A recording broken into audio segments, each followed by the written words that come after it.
A big North London derby win deserves an equally big same old Arsenal USA show. Tonight, we are joined by not another Arsenal podcast. Fellas, let's get into it.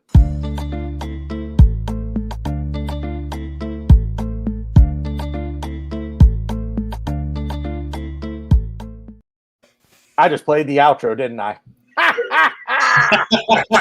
Oh, shit in the bed already. Shit in the bed already. Let's try that again.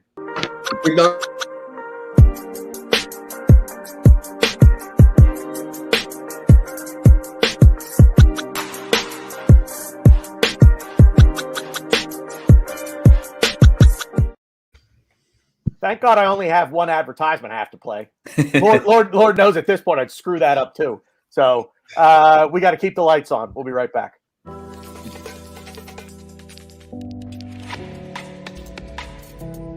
West Cork Beard Company make beard oil and beard balm for a strong, healthy, great-looking beard. Handmade from all natural ingredients in Clonakilty, West Cork. Check out their YouTube channel for beard care tips and advice, or catch them online at westcorkbeardcompany.ie. Yeah, that was pretty Spursy of me, wasn't it, Dean Christian? And it's the only time you'll hear me say that word again on this show. So, as I said, big show tonight, joined by the usual cast of characters. To my right, to your right, he's actually to my left, is Rohan, back, finally. Feeling up for it, no jet lag, ready to go? I'm chomping at the bits. I was waiting for the link today. Can't wait to, get talking. There's like extra guests on the show. Our usual 12th man is here as well. Looking forward to it. And what can I say? Big W. Absolutely pumped. Massive, massive. Below me, the one, the only Stan, the man, sporting a hat tonight. I'm not sure what the hat's all about other than just more Arsenal gear. I don't hate it. I just felt like putting a cap on tonight, but you know what? It's really nice to welcome our extra guests here on the show tonight, and I'm really looking forward to gloating over the result from the match that's just gone with these good fellows. It does kind of suck that there aren't going to be any Scum fans watching, or at least getting involved in the chat. And I don't know, maybe there are. If you're a shit stain fan out there, drop us a comment and let us know. So if they were, well, they're not going to say anything now, right? Ryan is off camera. I guess I'll bring him in last. All right, fuck me. I guess to go fuck myself then. I'll see you later. All right, there, Jonah Hill, from Forgetting Sarah Marshall. From the Not Another Arsenal podcast, I have Mike Hernandez with us. Mike, thank you for being here, man. It's I'm excited. I'm ready to get into it. Oh, dude, totally. I'm out of character, as my friend Christian says in the chat. I'm out of color, meaning I'm not wearing a black T-shirt today. So clearly, when I put on an Arsenal kit, if I put on anything other than a black T-shirt, it's celebration time, gentlemen. So let's go. Right. Also, from the aforementioned show, Kelly, how are you, friend? Thank you very much for being here, man. Yeah, thanks for having me, man. It's great. Yeah, Mikey wearing a jersey or not a black T-shirt, that's like his tuxedo right now. That's like me trolling him with a tuxedo and a top hat and a fucking cane. So he is dressed up. If he was going to like a christening, he'd be wearing that jersey right now. So we should be honored. And I'm honored. Thanks for having me.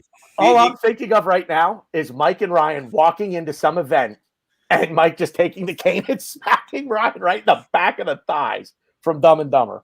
Sorry. Oh, yeah. As soon as you said that, that's what got into my head. Here's a fun little fact while we're on the black T-shirts. My wife and I, we went to the courtroom to get married. We didn't have anything fancy at all. And I literally went with the clothes after work, meaning I got married in a black T-shirt. I believe all consistency, of that. Lads. It's Arsenal needs consistency. I bring the consistency. Remember, I would take that as a bit of like a sign of mourning. Usually at weddings, I'm always the guy that provides the sympathy card. So, I get the gift, but I also get the card, and it's always usually like, we're so sorry, we're thinking of you in this difficult time, something like that. Listen, my dad. Listen, I thought my name was asshole until I was 14. So, Ryan, are you there? Yeah, I'm here. Me, Margaret. Can you hear me? Yeah, I'm just so excited, baby. Oh my God! We Yes, won! turn off. Yeah, we beat the scum. Let's go. And yes, I'm naked with Tottenham on my lap. What's up? I'm excited. I'm just so excited. I'm sorry. I'm so excited. I'm happy. And I'm gonna put my clothes back on. Oh my God! Yeah, Go we put were- your clothes back on for the love of all things holy and pure. I can't unsee that. Oh, shit. Jesus. It's not even his bachelor party yet, for crying out loud. I'm quite certain at his bachelor party, if I'm invited, I'm going to see him naked. So I think we at can least that'll expect, be my goal. I think we can expect a very stern email from Craig from our parents in the morning. Nah, we're good. We're good. So whilst Ryan is putting on his Sunday best, because clearly he didn't show up in it, let's get into it. We'll go around the horn here, Rowan. I'll start with you. North London Derby win, baby. Don't get any bigger than that. Doesn't get any better. Well, it does get a little bit better than that if we win the league or whatever. But there's a trophy involved. But yeah, general thoughts. Go for it. On the day, it doesn't get better than that, right? Like Spurs versus Arsenal. You forget about the league, you forget about the positions, etc. It's bragging rights. It's and it's uncharted territory for me for a few years, right? Because I started supporting the team when, I think for all of us, Arsenal's been on the top, the whole time, right? And the last few years, Spurs have sort of, tried to claim that they are the better team, which, in terms of the team, the 11, they might have been, and that's what has been shown in the league table over the last couple of years. But they're not a bigger club than us, and we slapped them up. You know what? Like my real thoughts of when that game started, and even before it became 1-0, and shortly after that, I was like, it doesn't matter. Of course, I'd like to win. But the way that they play like a small team. They play like a team who's never going to. They can win individual matches like that, but they can't win the league. They're just not there. And we just slapped them up. They were not there. They were lucky to, and that last 15 minutes probably gives them a false sense of understanding that they were in that game, but they weren't. Absolutely proud of the team, how we've performed. Difficult circumstances right before the match. I'm sure we'll get into that.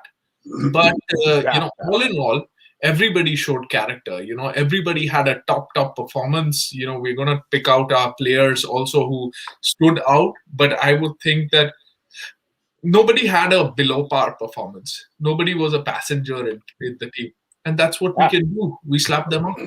That's a good point. Absolutely excited. I record a lot of these matches. Every time there's a match playing, I record them so that I can watch them later. But most of the times it's quite drab. We've lost, we've drawn, so I end up just deleting it. But this one's for the archives. I'm just going to keep this one. Absolutely. Real quick before we keep going around the horn, Stan, do me a favor, shout out the chat for us. I forgot to. Right, let's have a look who's coming tonight. Obviously, we've got Don't Waste the Tweet. Gary's in there moderating. Oh, yeah, Gary. Yes, I'm so sorry. Lone Star London, I think he's from Texas, right? Has joined us yet again. Sam, all the way from Norway's in there. Sebastian Vrod, Dean Christian.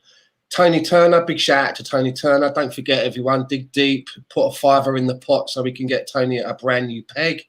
We've also got Rex the Gex. Dave's in there. All right, Dave, thanks for coming in, mate. Football with Brownie, obviously. The closet gooner. He's always going to be in the chat box, isn't he? And and I think that's it for the moment. Oh, yeah, and also as well, how could I forget Big Steve? Big Steve. Oh, yeah, he just came in. There he is. Yeah. Mike, over to you. Thoughts on the game? Lovely, dude. Just absolutely lovely. You know, I had a small hunch. I was telling the fellas and our DM groups if we saw Rowe play a few minutes in Europa League, I was just convinced that we are going to see him play. So leading up to the game, I was like, dude, how lovely would it be to see both Rowe and Udegaard play? Because we're just like next level offensive threat when they both play. And the fact that it happened and I saw the lineup, and prior to all the extra drama that came along with the story about Alba, when Lacazette started, I didn't really think much of it. I just thought, oh, this is tactical. Maybe he's just saving Alba's pace for later on in the game. So even with Lacazette in there, and I know it's kind of controversial to say I was okay not seeing Aubameyang start, but I saw the lineup and I'm like, there's the lineup. You know, that we got strong players in every single position. We had our back four that arguably most people were calling, right? Everybody, there's no doubt about Tierney, no doubt about Gabriel. Maybe you can make a small argument about, you know, Rob Holding instead of Luis. I know some fans feel that way as far as a right center back.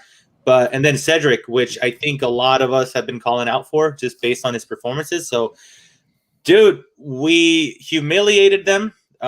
You know, something that I focus a little bit more is on XG nowadays. I kind of like to look at the numbers and, you know, chances created and all that. And it just, Spurs have kind of been getting away with murder in the sense that they've been greatly outperforming their actual chances.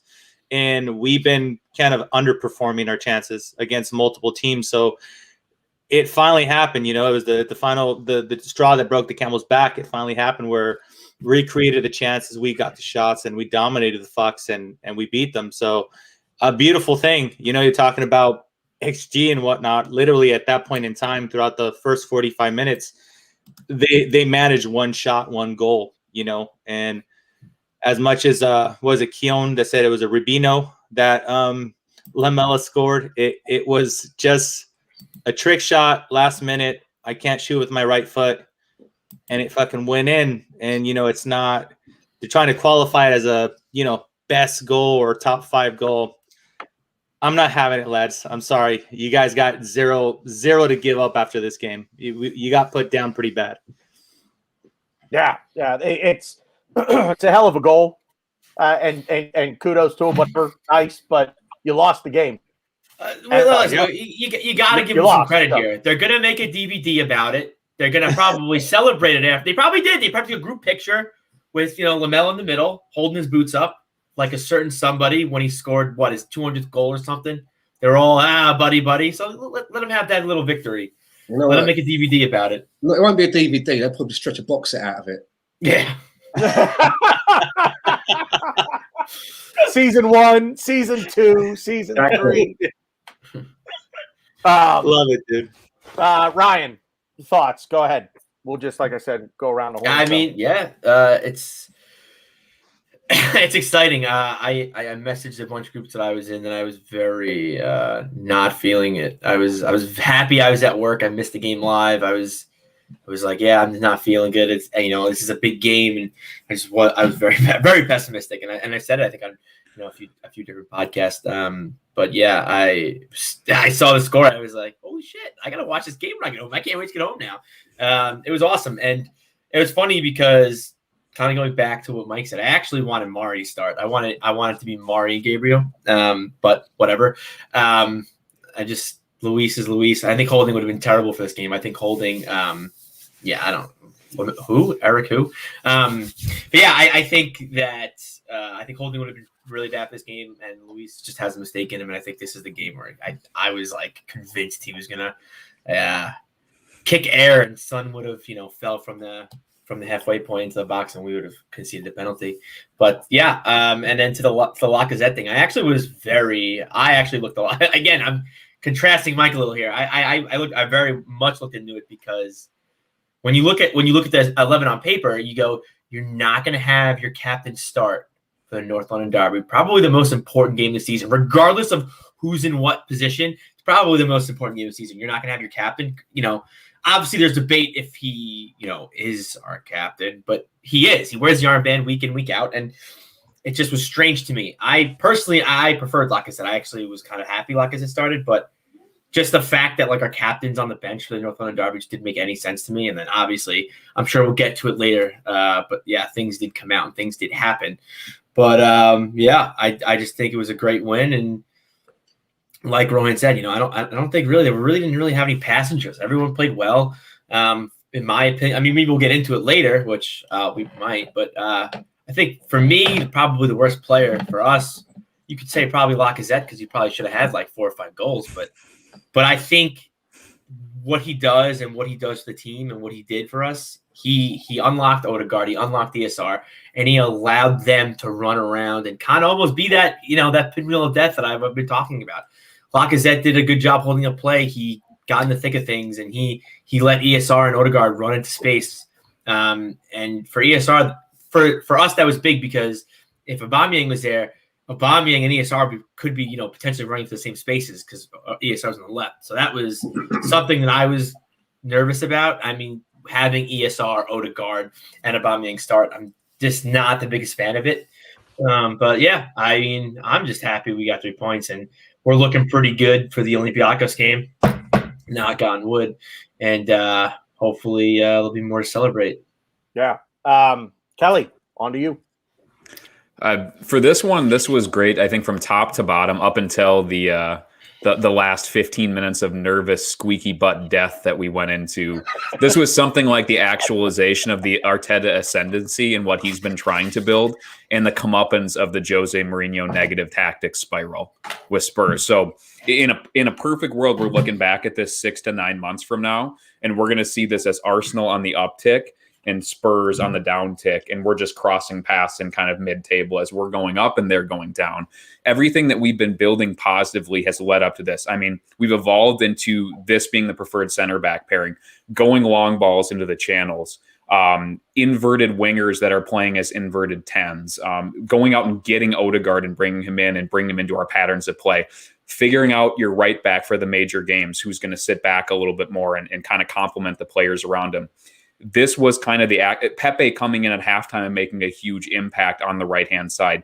For our attacking players, but we were all over them. We were fucking burying them in that first 45 to 60 to 70. We fucking killed these guys, and it took an unbelievably lucky but incredibly executed skill on a single shot in the first half for them to even be in touching distance.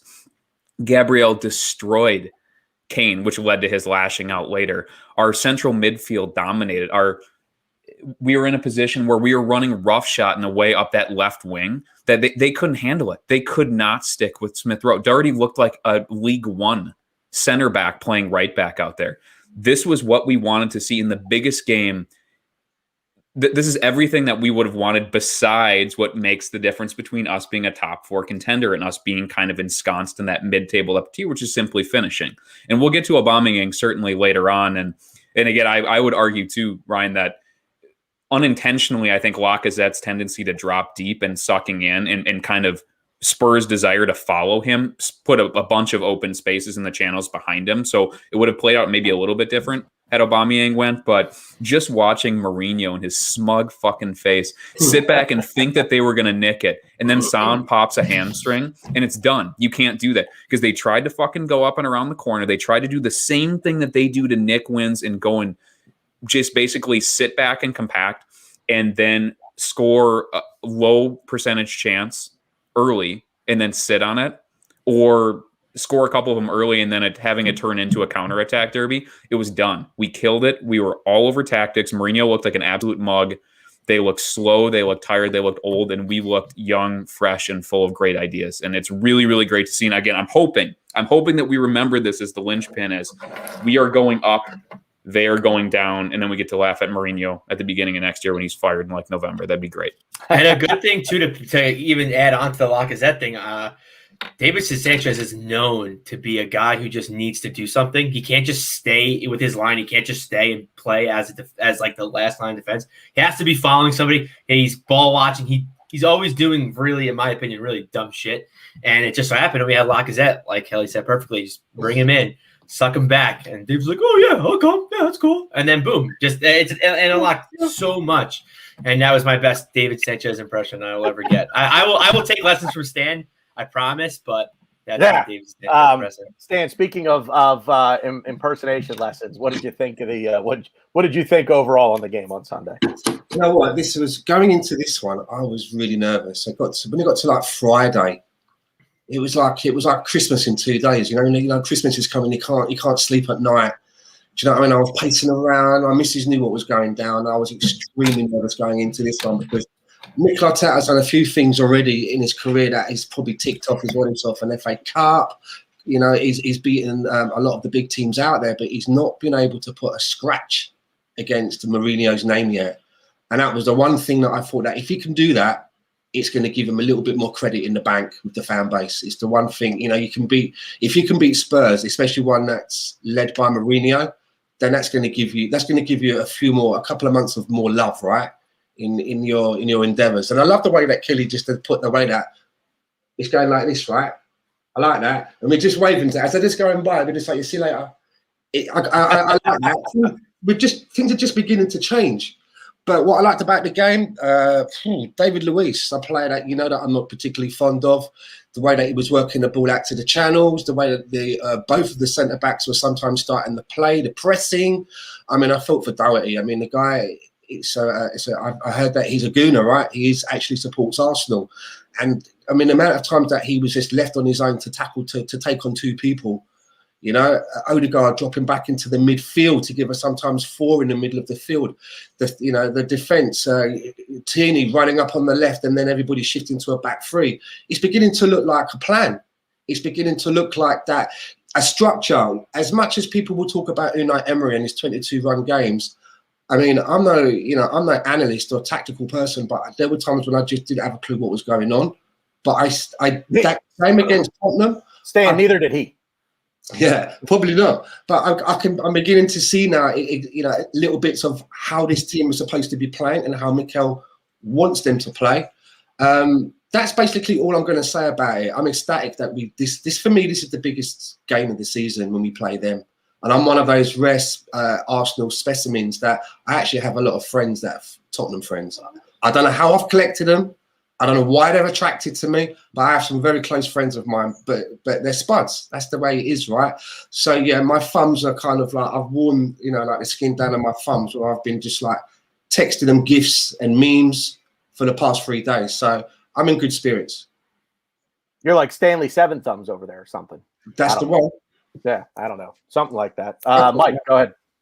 Yeah, no, that's brilliant, dude, that you brought up the defense. So I always like to kind of nitpick at individual performances when we're on the pod. And, I normally give free range for people to kind of just pick and go. But, Tanner, I'm keeping with what Stan said, talking about defense. So I know Luis kind of splits a lot of opinions, but it's kind of hard to say he's not playing overall way better than he does mistakes, right? Even the Wolves one, you can make the argument that, listen, if you're already going into that game kind of thinking, I don't like Luis's face and I don't rate him, then you're going to blame him for that Wolves penalty, right? But if you're kind of on the fence, maybe you're feeling a little hard done for him. So here's my question to you, Tanner. What are your thoughts now, just seeing the last couple of weeks of how Luis is performing? What do you think about the alleged contract extension that might possibly be sitting on the table for him? So I'll make it quick.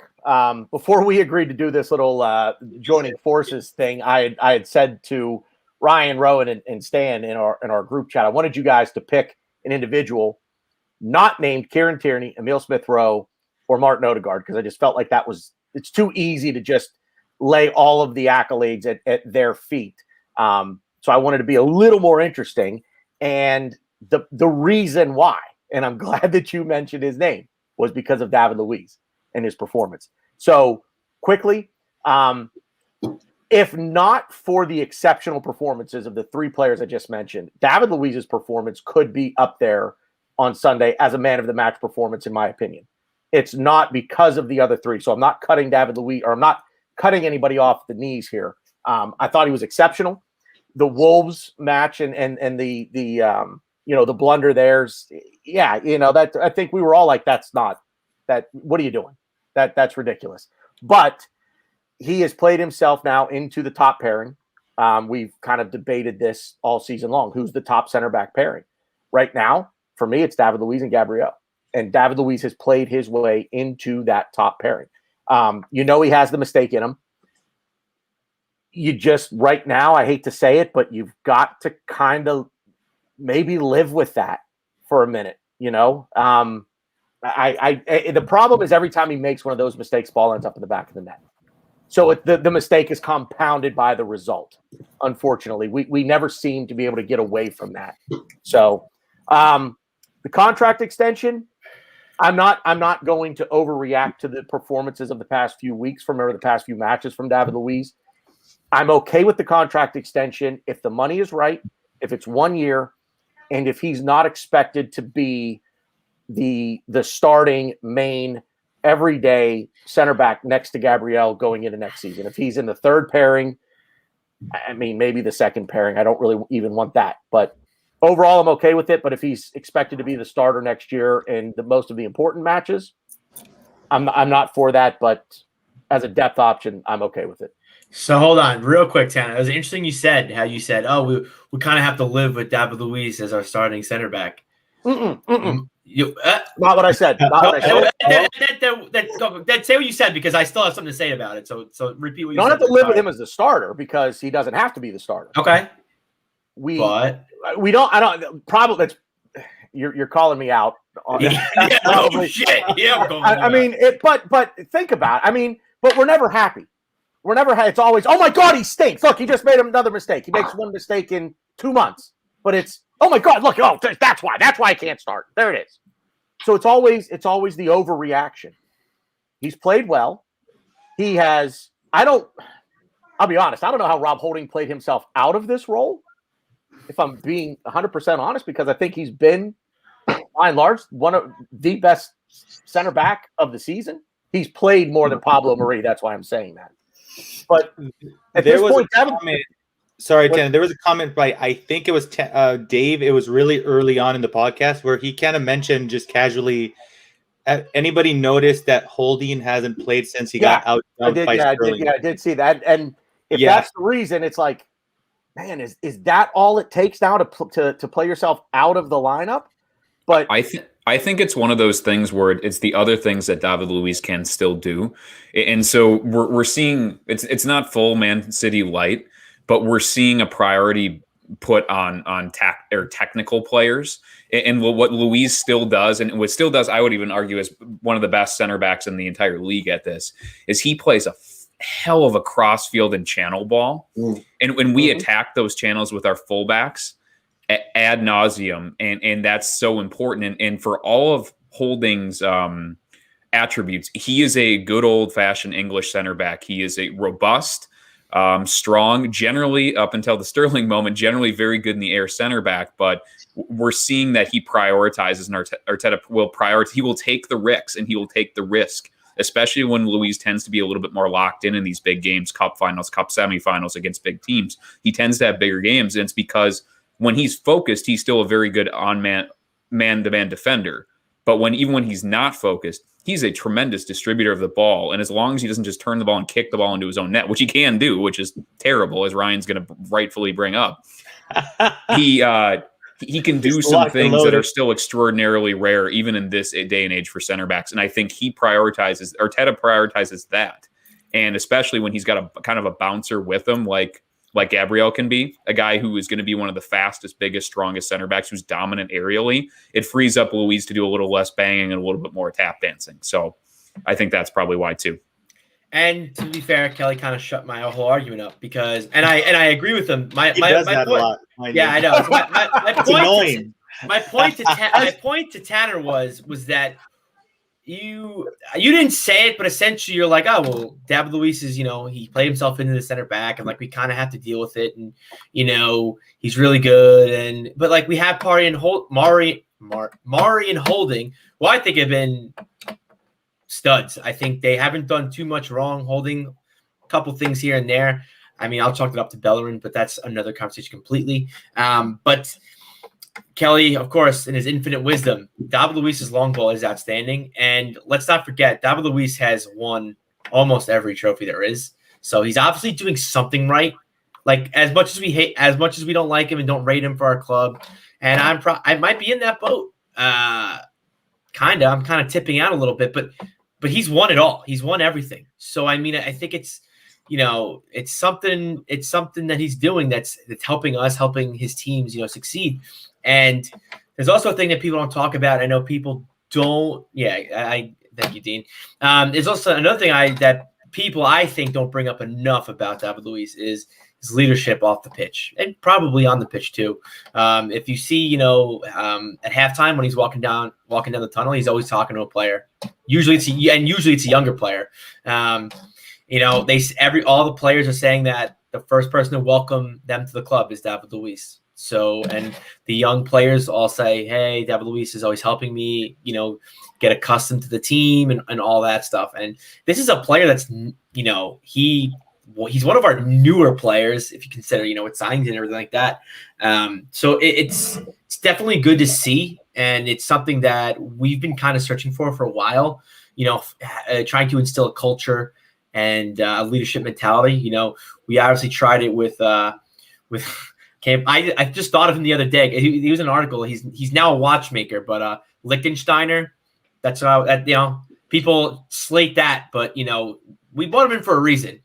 And it obviously didn't work out because, now he's making nice fancy washes, which good for him, But I think David Luiz has kind of hit a little something with our club and with our culture. And he's slowly turning things around.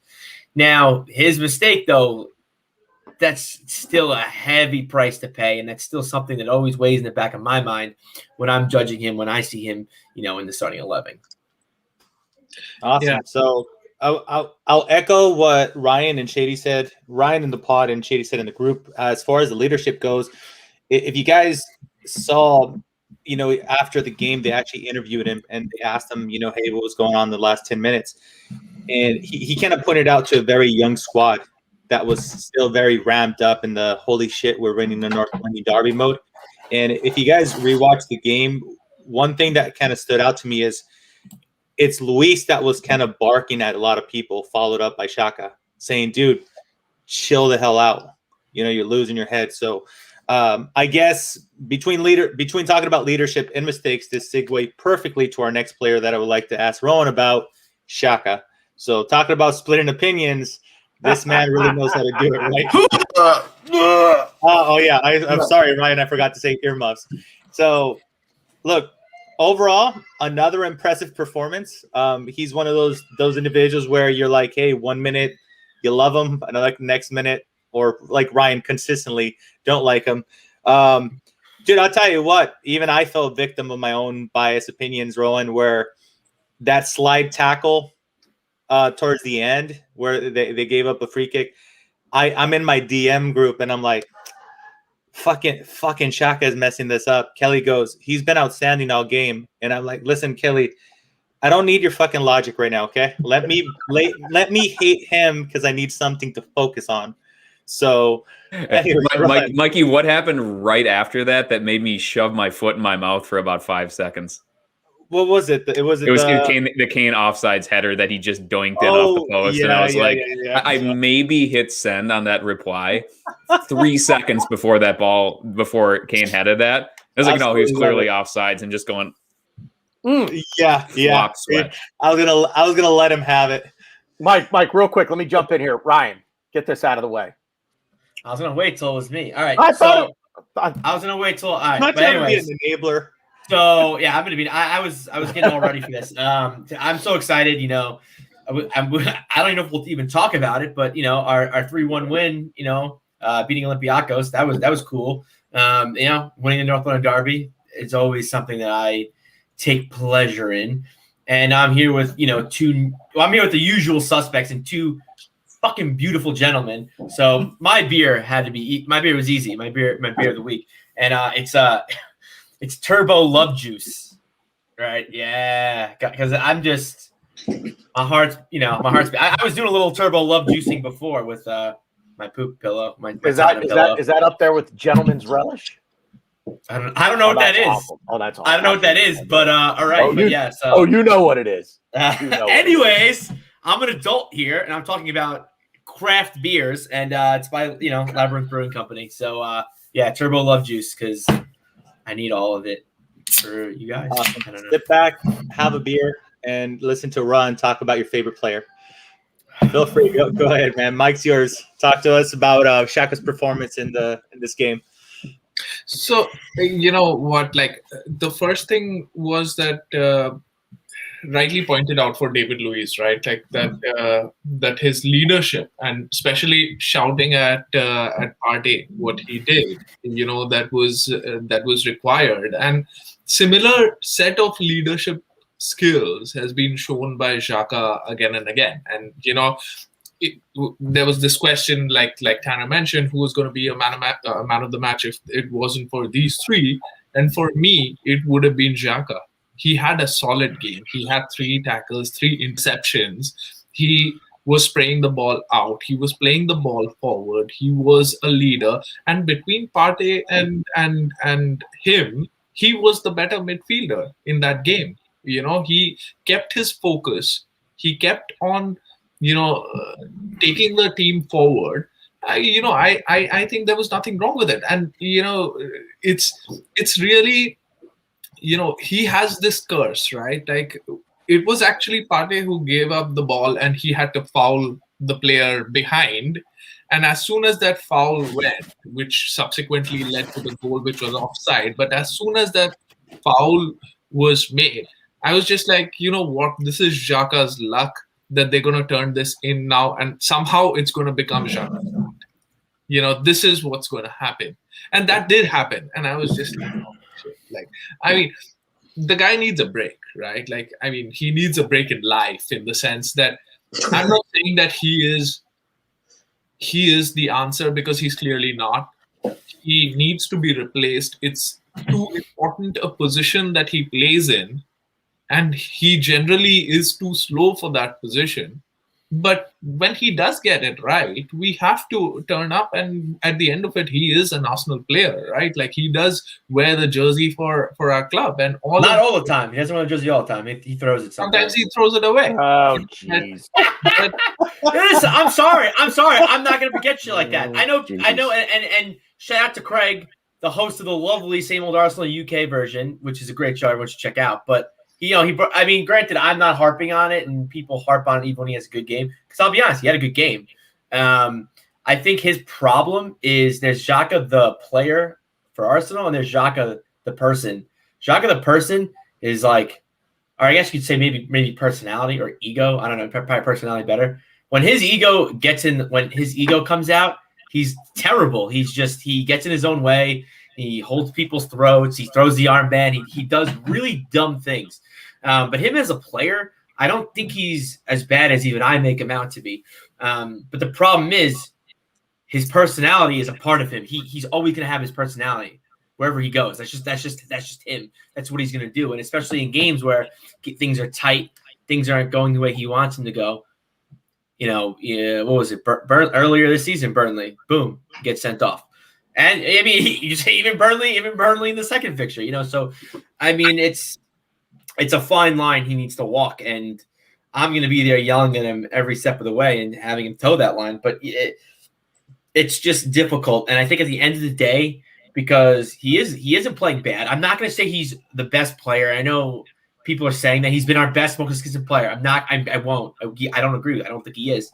But he's playing very well for us. He's doing a good job, and simple as we still need an upgrade. It's not like, oh, like you're playing so well even though you did things, and it's like, you do something once, shame on you. You do it again, like throwing the armband on the shirt. Yeah, I keep bringing it up. Do it once, shame on you. You do it twice, shame on me. Because God forbid, what if he does something like that again? I'm not going to be the one that's going to be like, I told you so, because he has it in him, and that's not something that I want to represent my club.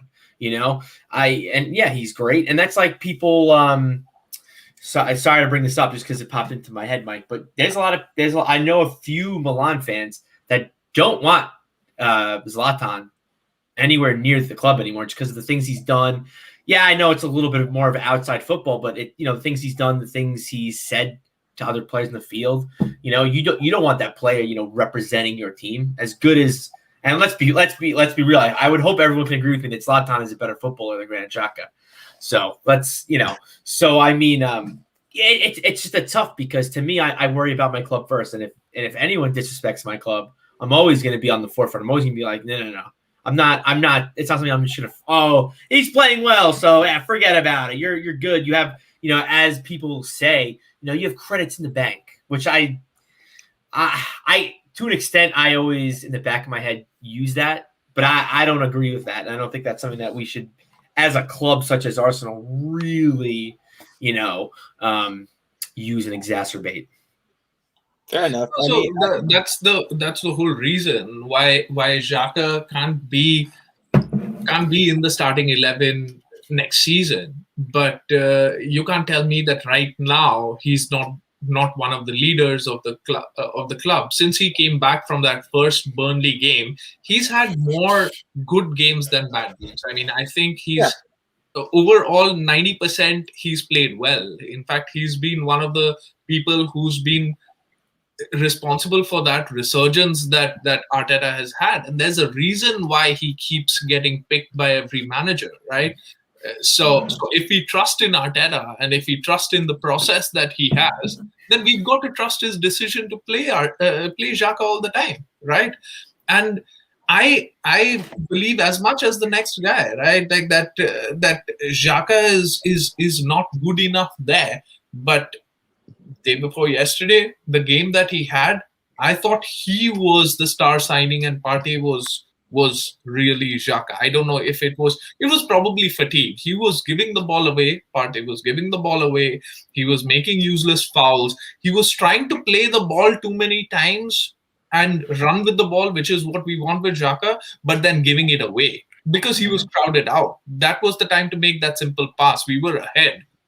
And I don't know what was going on, because Partey is an experienced player, right? Like, he should know that was the time to kill the game, but we piled on pressure on ourselves because of that. So that central midfield, and when you compare it to our opponent's central midfield, just think about it. Ndombele, he wasn't there. Højbjerg, who's been one of their signings of the season, he wasn't there. All of these midfielders that Spurs have, and they are supposed to have, that's a Jose Mourinho lineup, right? It's supposed to be a strong, powerful midfield, and we had Xhaka, and then slightly below par Partey, and then this was good. So the credit does go to Xhaka for that game. I think you guys got some great points across. I'm gonna say that I completely agree with Ron in the sense that on a personal level, out to the public, I'll agree that he's done some really harmful things for his actual image. But when it comes to the dynamic within the locker room, he has to be doing something right. I mean, his whole squad voted him for captain. I know that divides opinions whether he should or shouldn't. I think we could all generally agree that he shouldn't be the guy that we rely on for next to Partey next season. But for the time being, I'm gonna side with Rohan on this one. And me not being the biggest Xhaka lover, admittedly, I would say that Xhaka was the dominant midfielder in this particular game that kind of just took the road. So. Kelly, I'm going to go with you. Talk to us. A surprise inclusion that kind of shocked a lot of people was Lacazette. I know initially nobody knew what was going on, but overall, he kind of had a rough first half, and then he obviously kind of fought back, figured out how to get himself into the game. What were your overall thoughts on him?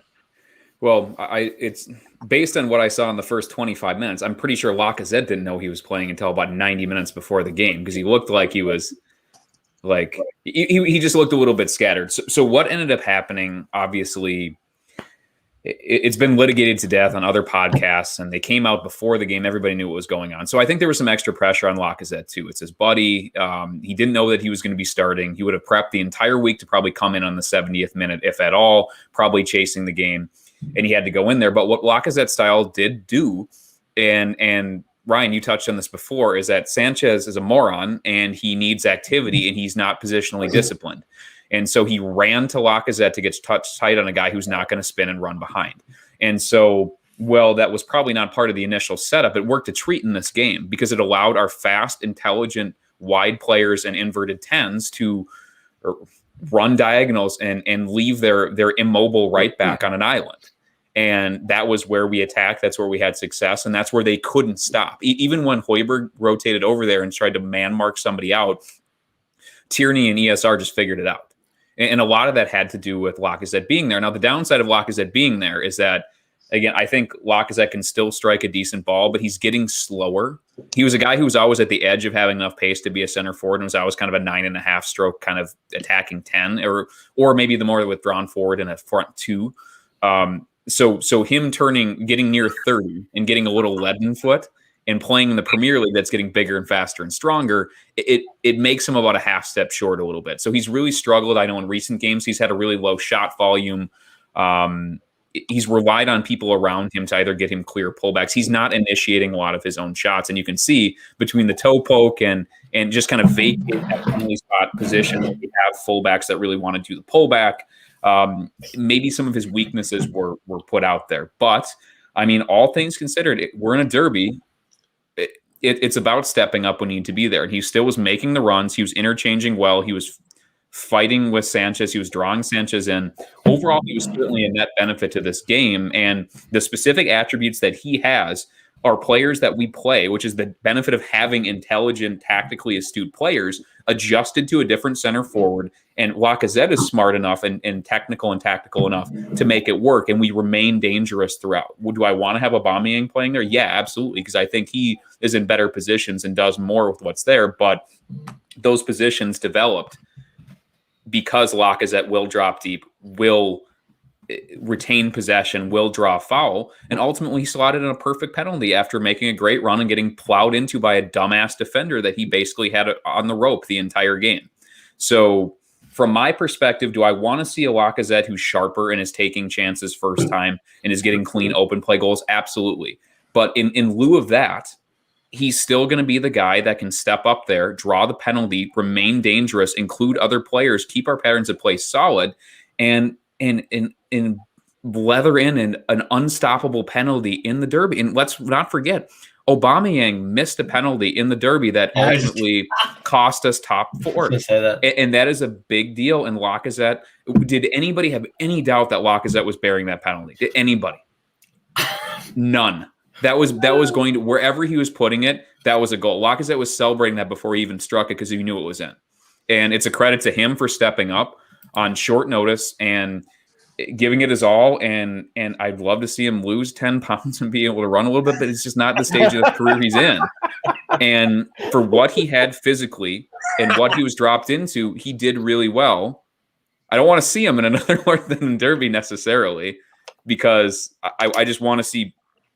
I don't like fluffing lines, but honestly, from the situation that he was put in, the performance that he put in, I mean, he's a warrior, and he'll always get in there, and he'll always, if he gets that penalty, he's always going to make it count, and he won the game. So credit to him, and he can wear this. I don't think he's going to have to buy any drinks if he kicks around North London after his retirement tour of the French League here coming up in a couple of years. And I also think we now know, like, that's the kind of player we need. And I'm sorry, Rohan, I do think Aubameyang is a better player. I think Aubameyang is a better player than Lacazette, but I think Lacazette is the type of player we need more than Aubameyang, if that makes any sense. Could not disagree with that statement more. So you think if we had Aubameyang, we would have played a lot better? I think Aubameyang's a better striker than Lacazette. I think Lacazette's a better overall player. I think Lacazette, the type of striker he is, he's what we need. The type of striker he is the type we need someone who holds up play, links up well, gives openings to ESR and Odegaard. Aubameyang doesn't do that. Aubameyang in a different system is the better fit in a system that fits him better. That's what I said. Mikey, Andre Silva. You're just kind of agreeing with me, but thanks, Tanner. Appreciate it. We're Kelly and I we're plotting a plan to bring Andre Silva, ex-Arsenal, ex-Milan player. He's now in Germany. That's our striker that's going to come through next season. We sent Mavropanos and Guendouzi over there just to play against them, just to scout them a little bit. Our podcast has a lot of influence, guys. I don't think you quite understand. Everybody's got to follow us because we have influence with the players that Arteta does not want, which means that is very definitely important what people. we believe. 100%. Yes.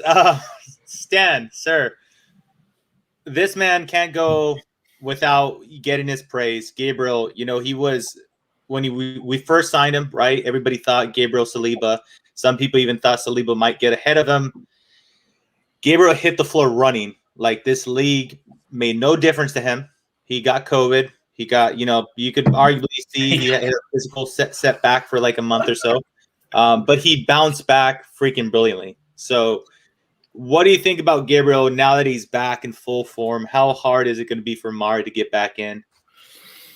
Just before I touch on Gabriel, there's a few players that some of the panel have kind of spoken about. David Luiz. I mean, you kind of mentioned about the David Luiz contract. It's talk like that keeps me awake at night. You know, as good as some of the games that he does have, and there's three players that are in that team: David Luiz, Granit Xhaka, and Lacazette. They all had a great game in the North London derby. But moving forward, for me, the biggest problem with this Arsenal team, for me, if I was going to say, if someone asked me, okay, what is the problem? It's inconsistency. And right throughout the spine of that team, there are three players there that are inconsistent. And it's all well and good that they had a good game on Saturday. But every time I see those players in the starting lineup, for me, it's a roll of the dice. Until I see the game unfold for about 15 or 20 minutes, I'm not sure what I'm actually going to get because of the inconsistency. And David Luiz is not somebody that I want to be mentoring our younger players. He just isn't. For all of the good things that he does on the pitch, and I know that he's won everything in the game, the inconsistencies, if he was it 3 or 4 penalties and the sending offs, if you say that he's in a season he can cost you 3 or 4 games, that's about 12 points. It doesn't matter how good he is at spraying the ball out to the sides if he's actually going to lose you games. The same for me can be said about Xhaka as well. Lacazette, sometimes to me, he looks like he's wearing a deep sea diver's outfit and then big ones with the big metal head, with the big boots on, running through treacle. And I just think that moving forward, if we want to get to where we want to be, we need to cut out the inconsistent performances. If you're saying that, for example, David Luiz had maybe an 8 performance yesterday, an 8.5, that's really good. But there's too many 5s in there throughout the whole spread of the season. I'd rather have a player that's just going to give me 7s. At least it's going to be more consistent and something to work with rather than being up and down, up and down. And when they're up and down like the way that some of our players are, my heart just can't take it. I'm not a young spring chicken anymore, you know. I'm heading into my mid-50s now, right? I can't take that kind of a stress. But on a positive, you asked me to mention Gabriel. He's a player that I think the money that we spent there has been very well spent. And if you look at the back four from the last game, I was thinking to myself, I wonder if Kieran Tierney's taking Portuguese lessons, because everybody else in that lineup was either Brazilian or Portuguese, right? And they all speak that language.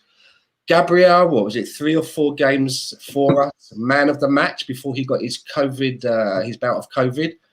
He was a little bit slow to bounce back after the COVID, but that's understandable.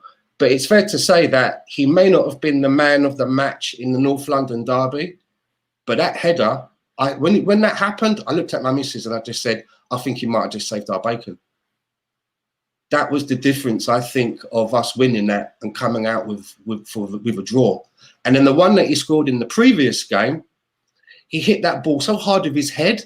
Apparently, I'm hearing that football is now in counselling twice a week because of the pain that it had to suffer. And I think on the other side of the ball, you can still see Gabriel's face where it came through. He hit it with such force, right? Very pleased. And I would love to see him.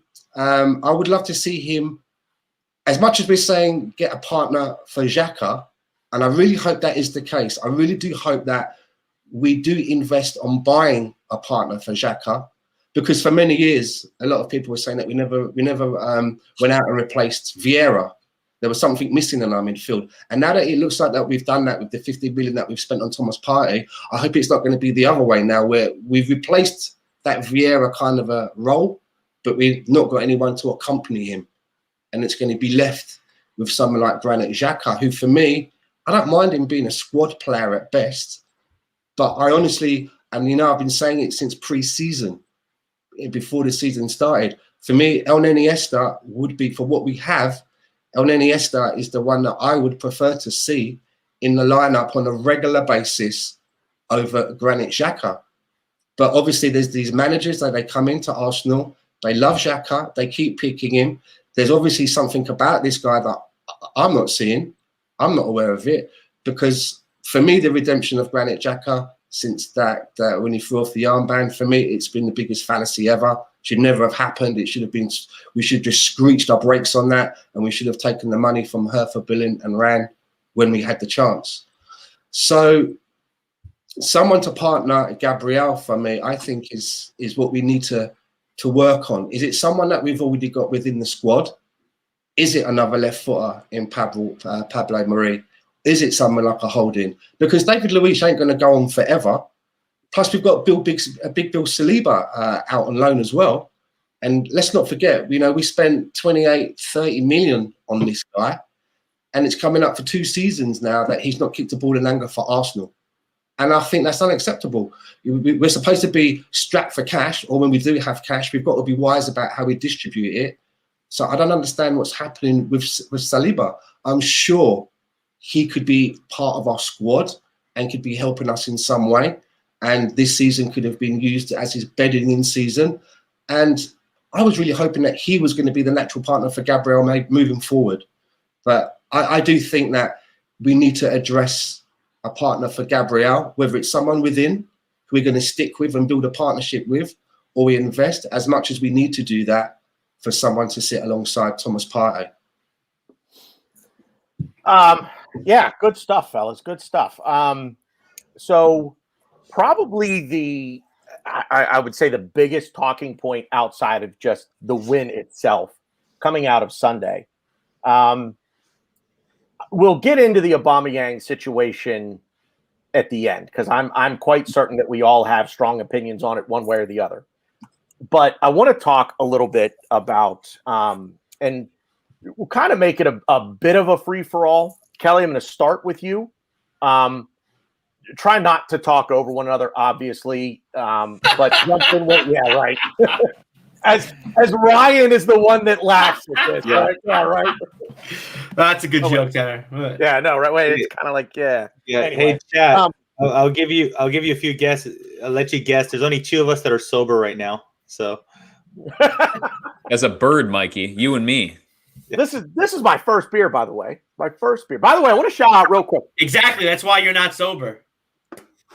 That's why anytime you want to go, muchacho, we'll go. I promise you that. Listen, you ain't gonna touch my that's turbo beautiful. love juice, baby. The match day on Hornsey Road in London. My buddy Dan owns that place. That's where I got this from. That's amazing. Just search the match day Arsenal. He has an online shop. He ships worldwide. I got teeth, Tanner. I don't need a bottle opener. Lot of really cool stuff. Oh my god, I'm gonna fucking do it. I swear to God. That's where I draw the line, dude. Teeth, really? Nah. Yeah, man. I'm kidding. I don't do that. So, Kelly, I want to start with you, but I think one of the biggest talking points, other than the win, is Lacazette versus Aubameyang. And I know we've kind of touched on it around the horn here a little bit, but I put out an unpopular opinion, so I'll let you kind of piggyback off what I'm about to say. All right. I put out an unpopular opinion that if I would sell Aubameyang, I would keep Lacazette and I'd let him run his contract down. Couple of reasons. Number one, I think you get more for Aubameyang. I just do. Number two, I think Lacazette fits our system better. Number three, selling both is not smart because then you have to replace both, and I just don't think you can do so with the quality that we're looking for. So I would keep Lacazette, let him run his contract down, and if I could sell now, if I couldn't sell Aubameyang, I'm not saying I'd keep Lacazette as well. I would sell one. I would prefer to sell Aubameyang. So Lacazette or Aubameyang? Aubameyang. Well, Aubameyang is the only 20-goal striker, the only 20-goal player, the only 10-goal player reliably we have on our team right now. Goals win games, and we are creating a framework around him that does an awful lot of the running, ball retention, progression, and leg work without him. We are bringing in, we are playing 2 number 10s. We are playing an incredible deep lying midfielder and Thomas Partey now. We are playing high fullbacks. All of this is set up. All of this evolution, in my opinion, we have Aubameyang for 2.5 more years. He is still elite at finding pockets of space. He is still a 20+ goal a season striker on it. And I'm seeing Aubameyang mostly maintain his physical attributes that make him special, and all of his movement attributes and his tactical attributes that make him a special high-end goal scorer over the course of almost a full decade now. And I'm seeing Lacazette, who I appreciate as a very honest, hardworking player that has been largely underrated for his acumen as a footballer and his kind of generosity, let's say, moving out of the way and interplaying with different people. He seems like a great guy. He is, every time I see him play, every month another brick is getting added to his sled now. And he is not, in my opinion, I don't want to look at that guy in the last 6 months of his contract, not because I don't like him, not because I don't think he has redeeming qualities, but a Premier League, which is one of the only places now after all this COVID shit, and like we're seeing Real Madrid and Barca being like insolvent, and the French league going tits up. This is going to get bigger and stronger and faster here. And you cannot carry a guy who is 5'8" and doesn't have explosive pace, can't run, and isn't able to get off his shots anymore. That's not good. And in my opinion, Aubameyang is a character. He gets stuck in traffic. He's late to the North London Derby. Like, I get that. He is still by transcendently the best striker and goal scorer we have. And we don't have anybody else who can do that unless you're going to start starting Pepe all the time. And even Pepe has not proved it in this league that he is anything more than an 7, 8, 10 goal striker. I just don't have an answer for where the goals are going to come from. And I don't think it's realistic to move Lacazette on. I think will be a market for him. And I think he will be interested in extending his career. And he's a bright guy. I think he knows that his future is not kicking around the Premier League long term. He's going to have to go to another league where it's slowing down a little bit. And he can do some of the things that he still does very well and help a good team continue to progress. I think that's where his future lies. And I think Aubameyang likes the lights, and he loves the money, and he doesn't want to go anywhere. And he also wants another big payday at the end of his contract. So if we're talking about who we could shift, yeah, Abba could get more money. I don't think Abba wants to go anywhere until he's going somewhere for free, and he's going to get bang on another 150 grand a week to go somewhere else, to Paris or whatever. And Lacazette, I think, can go, and there will be some market for him. And I don't want to see a team like Arsenal that struggles to score goals without Aubameyang here. I don't want to see it unless you're getting, again, Andre Silva, or you're going and getting an established prime age or early prime age striker that's going to come and sit down and do it. If you're betting the farm on, like, because I really think, and we've talked about this in our pods too, like we're not going out and getting Erling Haaland. It's going to be like right, Tony. Right. It's going to be like Andre Silva is probably too expensive for us. Like that's where we're at. What is Aubameyang going to get us? 15 million. Locke is going to get us 10. These guys at the back end of their careers just aren't going to, on huge wages, aren't going to produce these huge transfer fees, and there's not enough there to liquidate and reinvest. So what are you going to do? You keep Aubameyang, you find somebody to back him up, or you pray that Martinelli is going to be a striker. But I just can't see. I get the appreciation for Lacazette. I like him as a player. He's an honest, hardworking player with a lot of good qualities. I have literally zero interest in seeing us try to score goals without Pierre-Emerick Aubameyang here next year. None, unless they pull a madness and go and spend $80 million and get some sort of elite center forward. That's my opinion, anyway. Anybody? Rowan Ob is your boy, so I mean, understand. For me, it kind of circles back to kind of what Ryan and I very, very briefly debated. Well, when I said to him, I disagreed. I think Lacazette's the better overall player. Aubameyang's the better striker. And I just think Lacazette fits the system better. I just don't think Abba now, once everybody around him figures out the system, I just don't think Aubameyang fits it. Or if he does fit it, he fits it on the left. Would you realize I said everything? I said that, right? Like, so you agreed with me. I just said all that before. You said you thought you thought Aubameyang was a better player than Lacazette. No. For That's like, what yeah, you and said. he's That's a why I better- disagreed, but you agree He with scores. No. I said Lacazette is better for the system. That's exactly what I said. But I said overall, if you're looking for a guy who's going to score you goals, you go to Aubameyang. You're not going to go with Lacazette. What's that meme? Like the girl, like I want to score goals. I want to score lots of goals. I want to score. Yeah. So like on a serious note, like Rohan, you could definitely take over this, but I don't remember the question. I just want to know the question so I could formulate my answer. And this and this dude wants. Go ahead, Stan. Go ahead, Stan. What did you say? Sorry, I don't remember the question, but I'll just speak anyway. No, I was just counterpointing Tanner's point. That's all. Because I'm just gonna say. I mean, you remember when we bought Lacazette? The reason, the tagline was that we were buying him to take us to the next level because Oliver Giroud, as much as we liked Ollie, he wasn't going to take us to the next level, so we had to replace him, and we replaced him with Alexander Lacazette, and he's never put up more than Giroud's numbers in the season. Yeah. So, if anything, we've regressed with Lacazette. He does some good things. He's not bad to have as a backup or to bring on if someone's injured.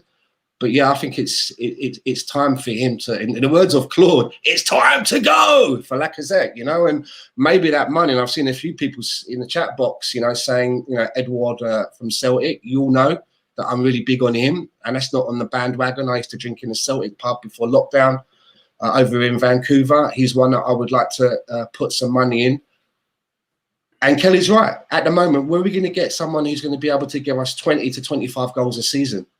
And that was the big thing that we were looking for. That was one of the reasons why we sold Giroud as well. We were looking for a striker to give us 20, 25 goals. He's still able to do that. For how much longer, I don't know. And my only concern is, and I'm sure we're going to come onto this in a while, if there's going to be an attitude problem that may some way impinge on what his goal output will be. But I'm sure we'll discuss that in more detail. But someone else put in the chat box that they would sell them both and start from scratch. And there is a large part of me that feels that maybe that could be the way to go, because I'm just looking at Aubameyang, and at some point a player does start to come over the other side of the hill with what you're going to be able to get out of them at some point. And I would rather us be in the stage where we're prudent about it and we move Aubameyang on before he gets over the crest of the hill to get as much as we can, and that we don't end up with someone who's on high wages and is now just become a bit part player because they're no longer able to give us what we want from them. Right. So I mean, I'd just like to sort of tie this together, right? Now, if we sell Aubameyang, we aren't getting much. 15-20 million is just not enough to get another world-class striker. He is the guy who guarantees goals. Lacazette frustrates, right? I never doubt Lacazette for his effort or for being a team player. He doesn't mind being on the bench when Aubameyang is playing. He's a great character, and he plays well.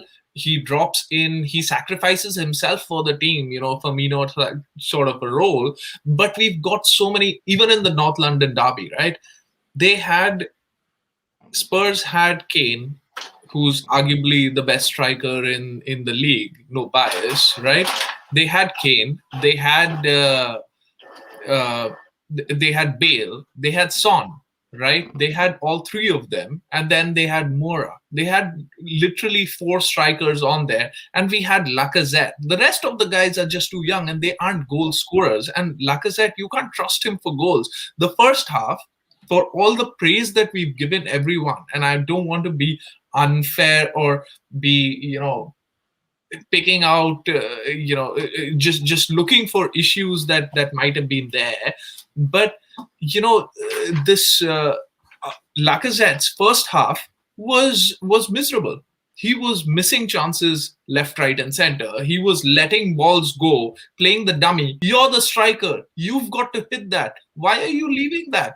Even the penalty that he got, that was actually he completely missed the ball. I mean, in the sense that the ball went somewhere else. If there was a defender who had some brains, unlike Sanchez there, he wouldn't have given the penalty. I would have trusted that Lacazette is just not in that sort of form that I don't know, he's not seeing right or what's happening, because Lacazette for me is an instinctive striker, but he goes around and he's pulling dummies and he's trying to do everything else. And Aubameyang's not going to do that. He's going to create those goals. He's had a dry spell this season. The first time that he's had one since he's come to Arsenal in 3 years. And since then, what's he done? He played against Leeds. He got a hat-trick. He didn't play after that because we played in the Europa League. And he came back against, I don't know who, and scored a brace, the next game. So he is sort of back into the groove now. And, another thing that scares me with this let's go with all new striker sort of approach, as much as I would really want to wipe the slate and, get us back into greatness. The issue is when I see a striker that's so hyped up, like Timo Werner, come here and fail, right? He's failed miserably in the Premier League. And I'm not saying that he will not come good. He may come good later, but it's been underwhelming right now. Thiago, a great player, different position, comes into the Premier League. He's not able to perform. Liverpool fans are up in arms against him. And he's a player that I really, really rate, right? So you can't just sell guaranteed goals in the hope that we're going to build something. It's just going to be this annual thing of now we've got the defense but we don't have the offense, or the way around, which has been the case of the last 12-15 years, right? So all in all, Aubameyang is the guy who scores goals. You keep him, you get young strikers in, you train them to be the next carriers of the club. And Lacazette, thank you for your service, and I like what you've done, but like Stan said, I don't think he's been any better than Giroud. Over the last 2 seasons, I feel like whenever I see Chelsea, he's become their plan A, and he's played well for Chelsea. He's scoring bangers in Atletico Madrid. And Lacazette is missing his shots in the North London derby and then getting penalties and scoring them, right? So that's the issue that we are dealing with. And we'll come to the attitude problem and all of that later, once we come to that. But player for player, I don't think there's a doubt in terms of scoring goals that Aubameyang is far superior than Lacazette, and that's the area that we lack. We have creativity, we lack the goals. If we could bring in a rule like they do in American sports, where you've got, if you get, when we get a penalty, you can bring on a player just to score the penalty, and then they fuck off again. Then I'll keep Lacazette because he's good at that. His penalties are good. I'll keep him to take penalties, but those rules don't apply. So forget what I just said. Fair enough. All right. So how about before we touch the whole Aubameyang thing, how about we just actually deep dive a little bit into the game? And something we kind of touched upon on our last podcast was Odegaard, where he seems to be like incredibly impressive. Just the things that he's been pulling off. He seems his football IQ is like at another level. He pulls off a few passes that they're just freaking brilliant. Certain people on my podcast like to annoy me by saying that he reminds him of another player that we used to have, he who should not be mentioned, a very, very tactical player that we have. But Ryan, here's the thing: the comment that was made in last week's podcast was he's tipping that point. He's about to pass that scale where he's performing. He's doing really great passes. We're having really good looks, and we're getting a lot more shots or shots at goal. Right? Here's the question, Ryan. Odegaard, the goal. Walk us through it, because he's finally putting up stats in the form of goals and assists to add to his already brilliant performance. So Tierney from the left, I believe, if I'm not mistaken, if I remember the goal correctly. Odegaard opens up the tally, dude. Yeah, I mean, we kind of knew what we were getting with him. He makes really intelligent runs. He's an intelligent player. I don't know. And this is how much I rate ESR. I don't know if he's as intelligent as ESR. I think ESR is They're easily our two most intelligent players on the field. So why compare them? But they're easily the two most intelligent players on the field that we have at our club.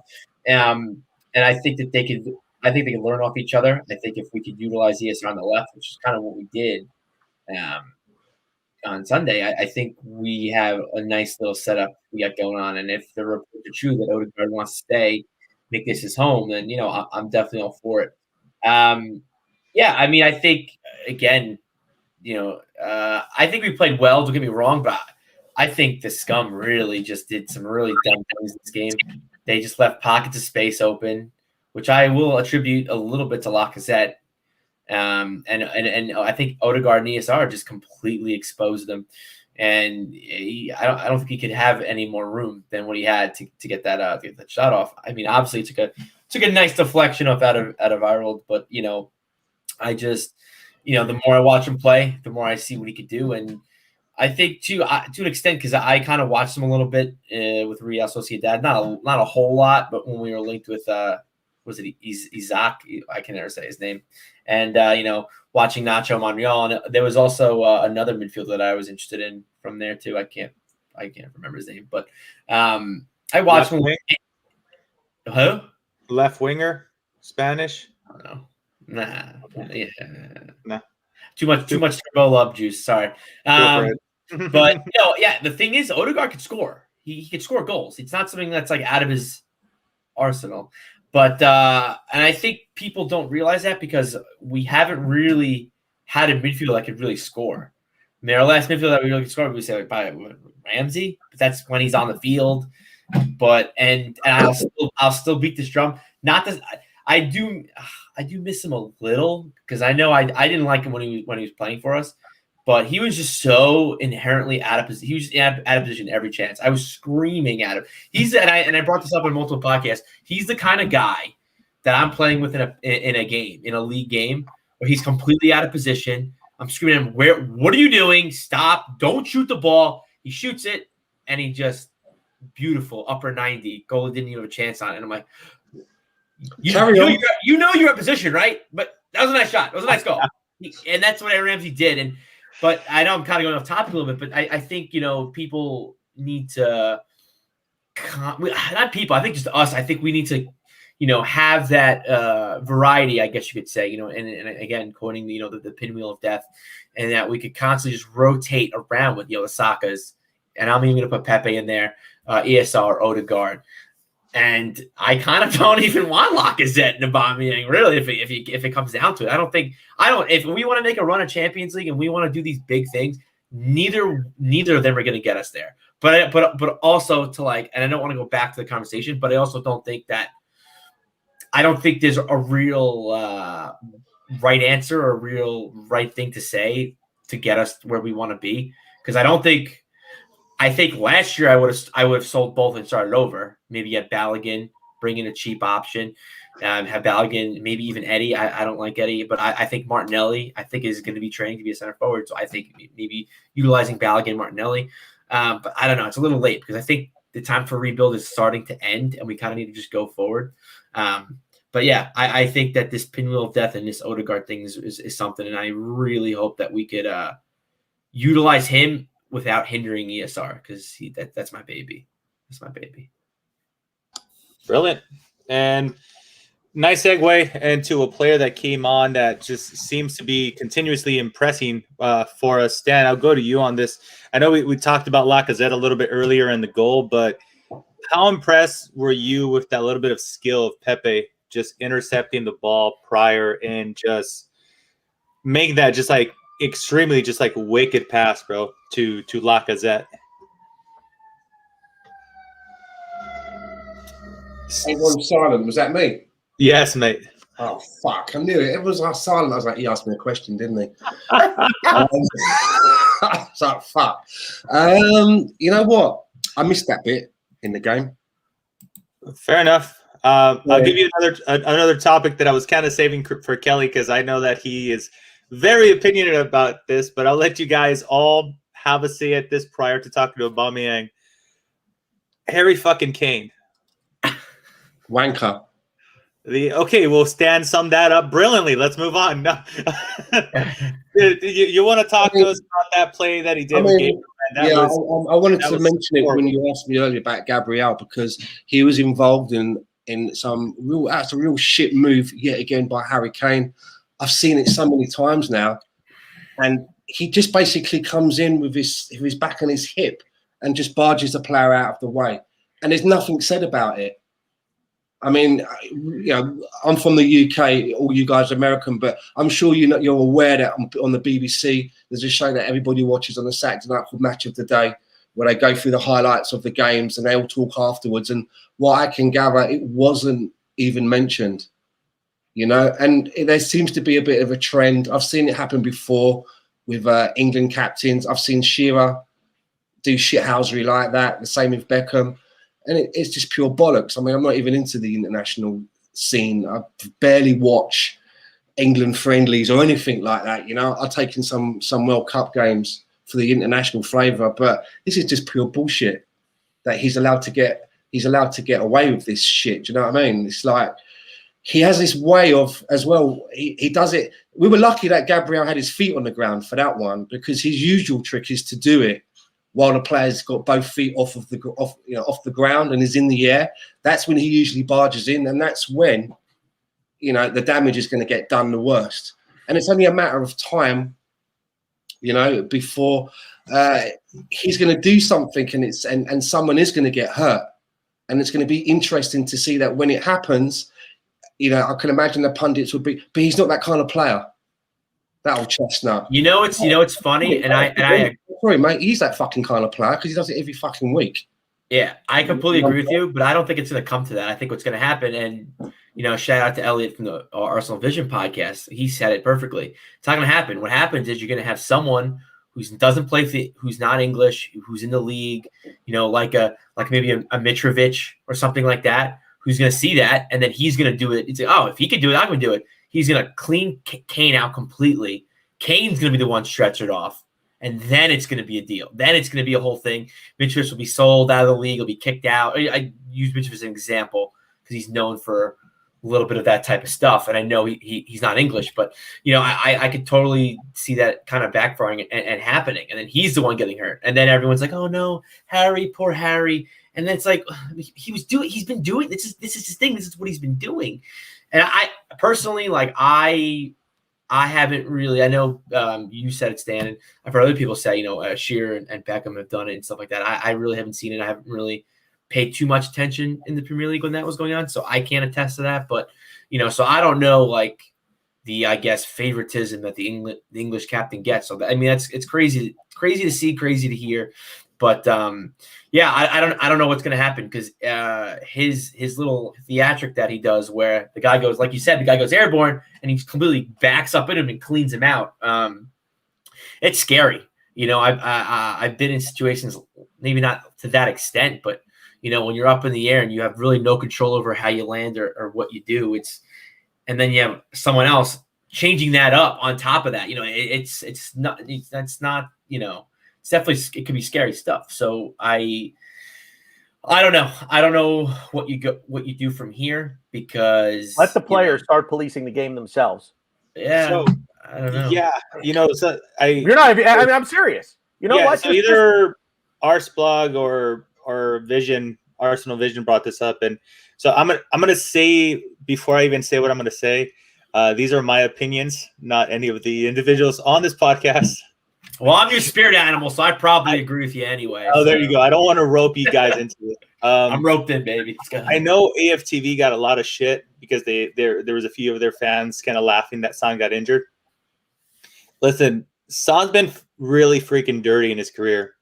Kane has been really freaking dirty in his career.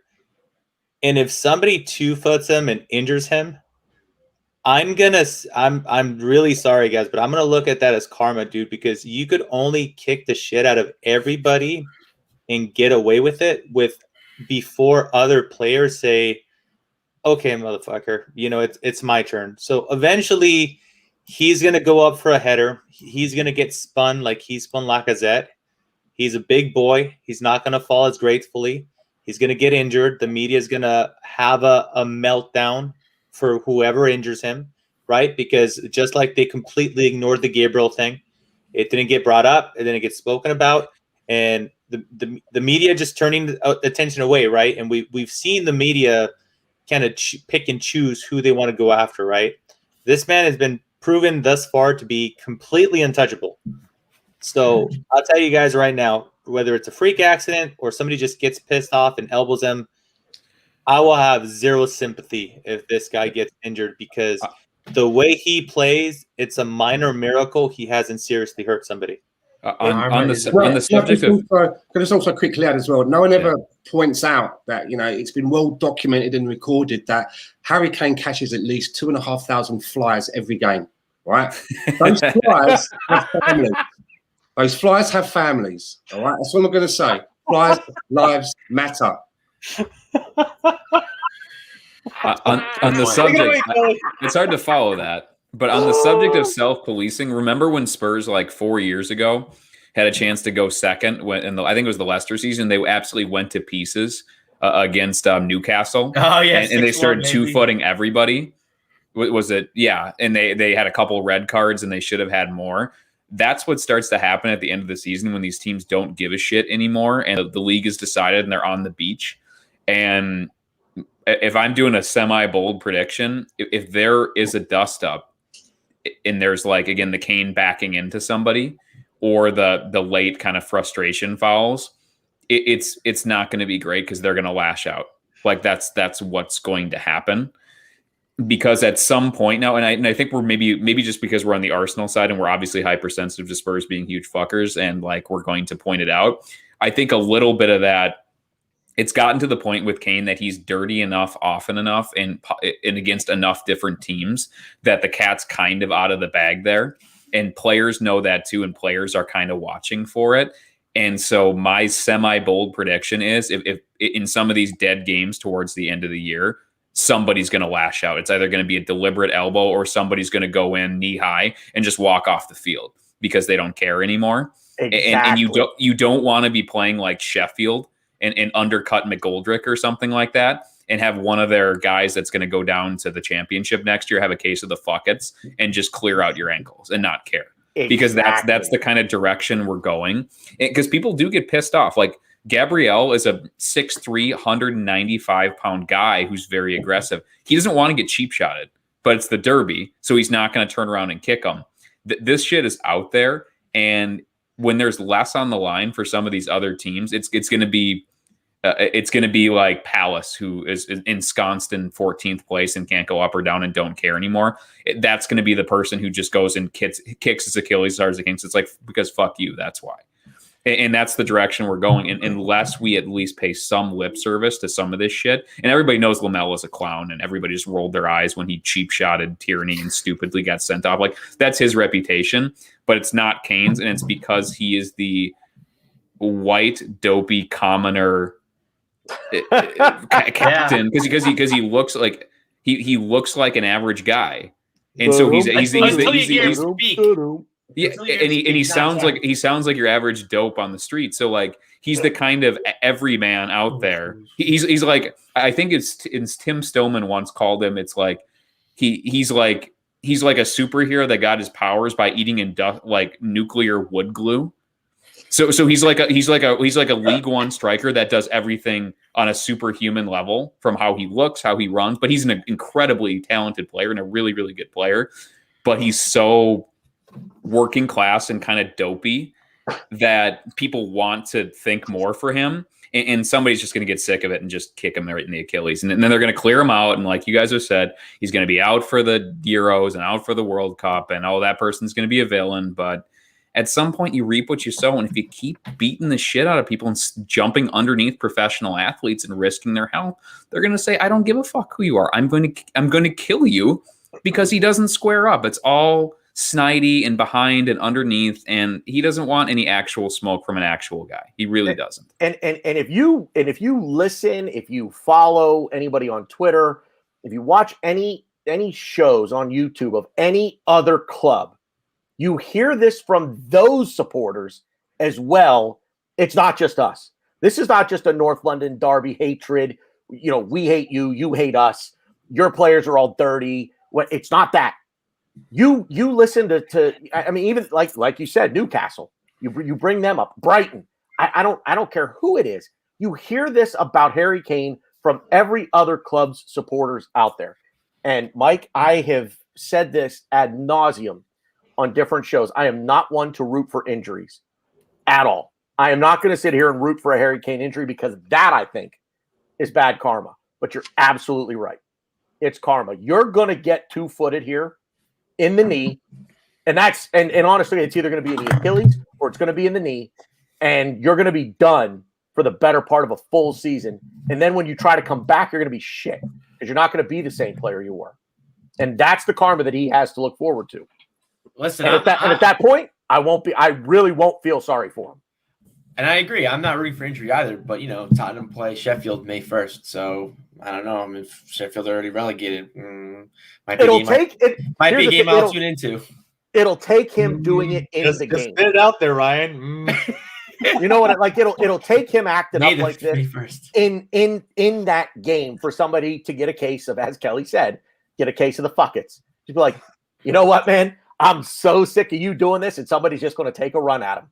Somebody's just going to take a run at him. They're going to take the red card. And I'll tell you right now, if I were a coach, I might get a case of the fuckets, and I might start somebody and just be like, you have one job.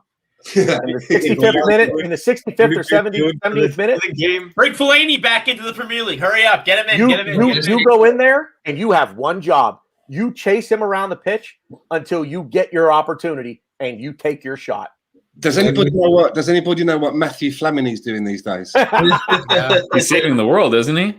Yeah, Isn't he turning water into nuclear energy with like a simple filter or something insane like that? I don't know. I know he's fundraising, so it's hard to even figure out what the hell he's doing because he's chasing after that seed money for his energy project, but he should just be staying with in January. He's got lots of money. In January, weren't we linked with Suarez? Doesn't look so bad now after all. We could have brought him in. Mess things up a little bit by Kane's ear off. Holyfield style. Kane can't need a MLS anymore. Joey Barton. You need a Joey Barton. Joey Barton. Yeah. I still think Fellaini's the guy. I'm calling Fellaini. That's what I'm doing. And we get Diego Costa. Yeah. I think we were linked with Costa, not Costa. There you go. I'm mixing the bad boys up. Yeah, we're linked with Costa. Yeah. Or Dennis Suarez. Suarez would have just bit him. Costa would give him an elbow. So. It's a shame. It's a shame too that it's come down to that, and it just sucks too because I mean I don't know the actual statistics, but I would like to think that most of the league is English. I think if you go by like percentages and stuff, so I think more or less you're not going to have the managers that are going to have the case of the fuckets, and a lot of English players are probably like I don't want to be the guy that takes Harry Kane out of the Euros. That's why you're fucked. So that's why it's like it's tough, but that's why like you get like a foreign player. Doesn't give a fuck about Euros for England. Like, come on. Real quick. The very last thing that Brownie says here: the worst injuries come from the most accidental tackles, and that's the thing. You put somebody out there to go after Kane, and they 2-foot him right in the knee, and he'd get up and be like, "Yeah, I got a little bit of a limp. I got a cut on my knee, but I'm good." And you're like, "Yeah, wow, fuck." So the worst injuries come from the most accidental tackles, unless you're like fucking Alf Inge Haaland being tackled by Roy Keane. Exactly. That's very true. I swear that's going to cost United Erling Haaland. Because because Erling can go wherever he wants and can do whatever he wants, and he strikes me as somebody who would just go, nah. Remember when your prick did that? No, I'm all right. That's true. He did come out and say though he only wanted a couple of teams, and United was one of those. So. United's the great leverager. If you want more money from somebody better, they got lots of money. His dad used to play for City, so he might want to go there. Oh, wow. I didn't know that. Yeah, that's what I just said. Alf Inge Haaland. Do you remember when he got tackled by Roy Keane? Broke his right. Yeah. And it was basically like, I'm coming to break your leg. There was no accident about it. That's not going to allow that. No, he's Arsenal destined. # confirmed. So we only need 150 million. I mean, that's it, guys. It's right there. Where could we get that from? If I buy enough Arsenal 424 gear, sell a couple Walmarts. Yeah, right. Yeah, really. Or maybe just sell that ranch you live on in Texas. Part of it. I don't know. I'm sure the government could come up with something decent to do with all that land. The largest privately owned piece of land in America is that ranch that he lives on. That's the guy I was thinking about. Ryan Shawcross. There you go. Kane should never come and play to the MLS because we got Shawcross over here now. So I think he's going to be out injured just with sunburn for half the year playing in Miami, Ryan Shawcross. Like, honest to God. Was he going to have one of those umbrella hats on when he's running around out there? Lobster boy. Yeah.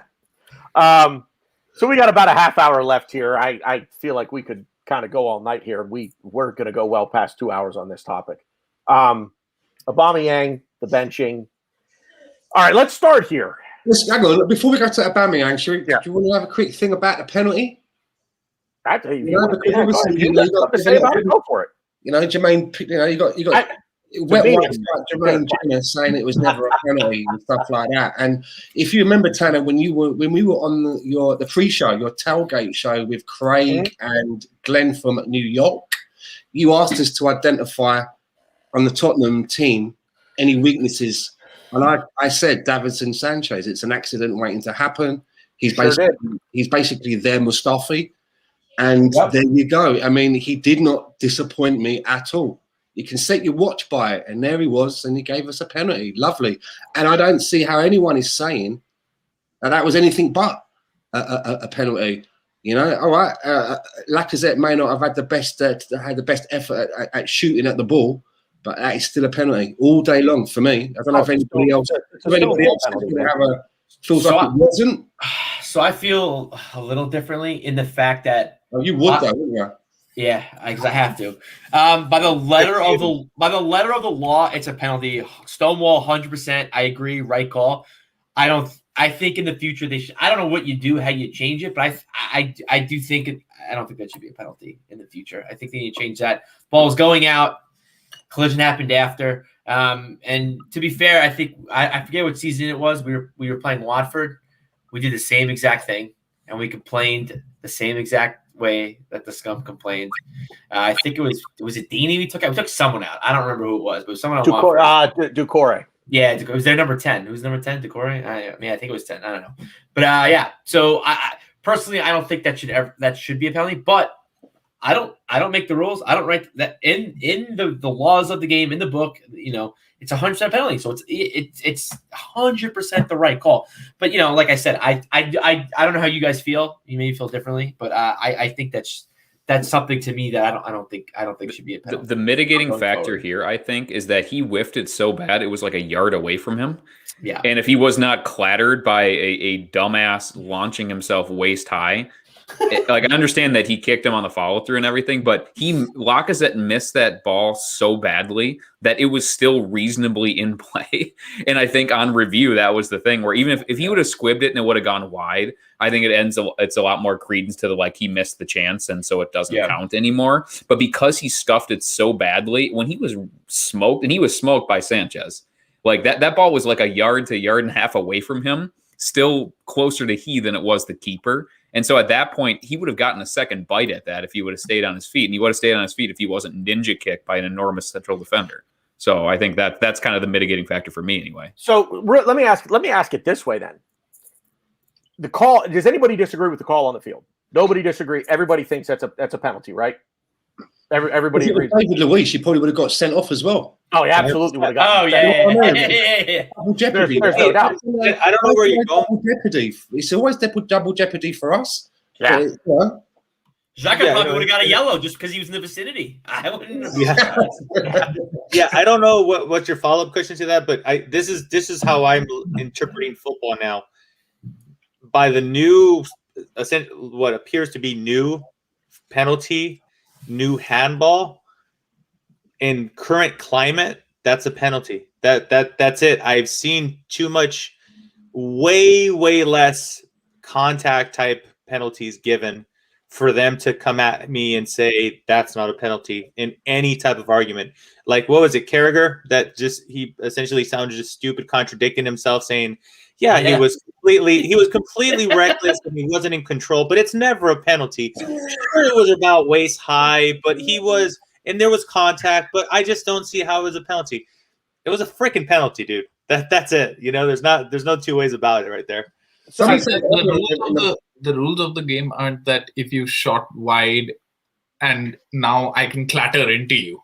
I can murder you now just because it's Right. just because It's like a you- game of NFL. I don't know if you guys have ever played NFL Blitz, where like the play was dead, you could like suplex the guy, you could like power bomb into the play. It's like, yeah, it's the same thing. So it doesn't work that way, right? Like so he shouldn't have gone in. He missed the ball.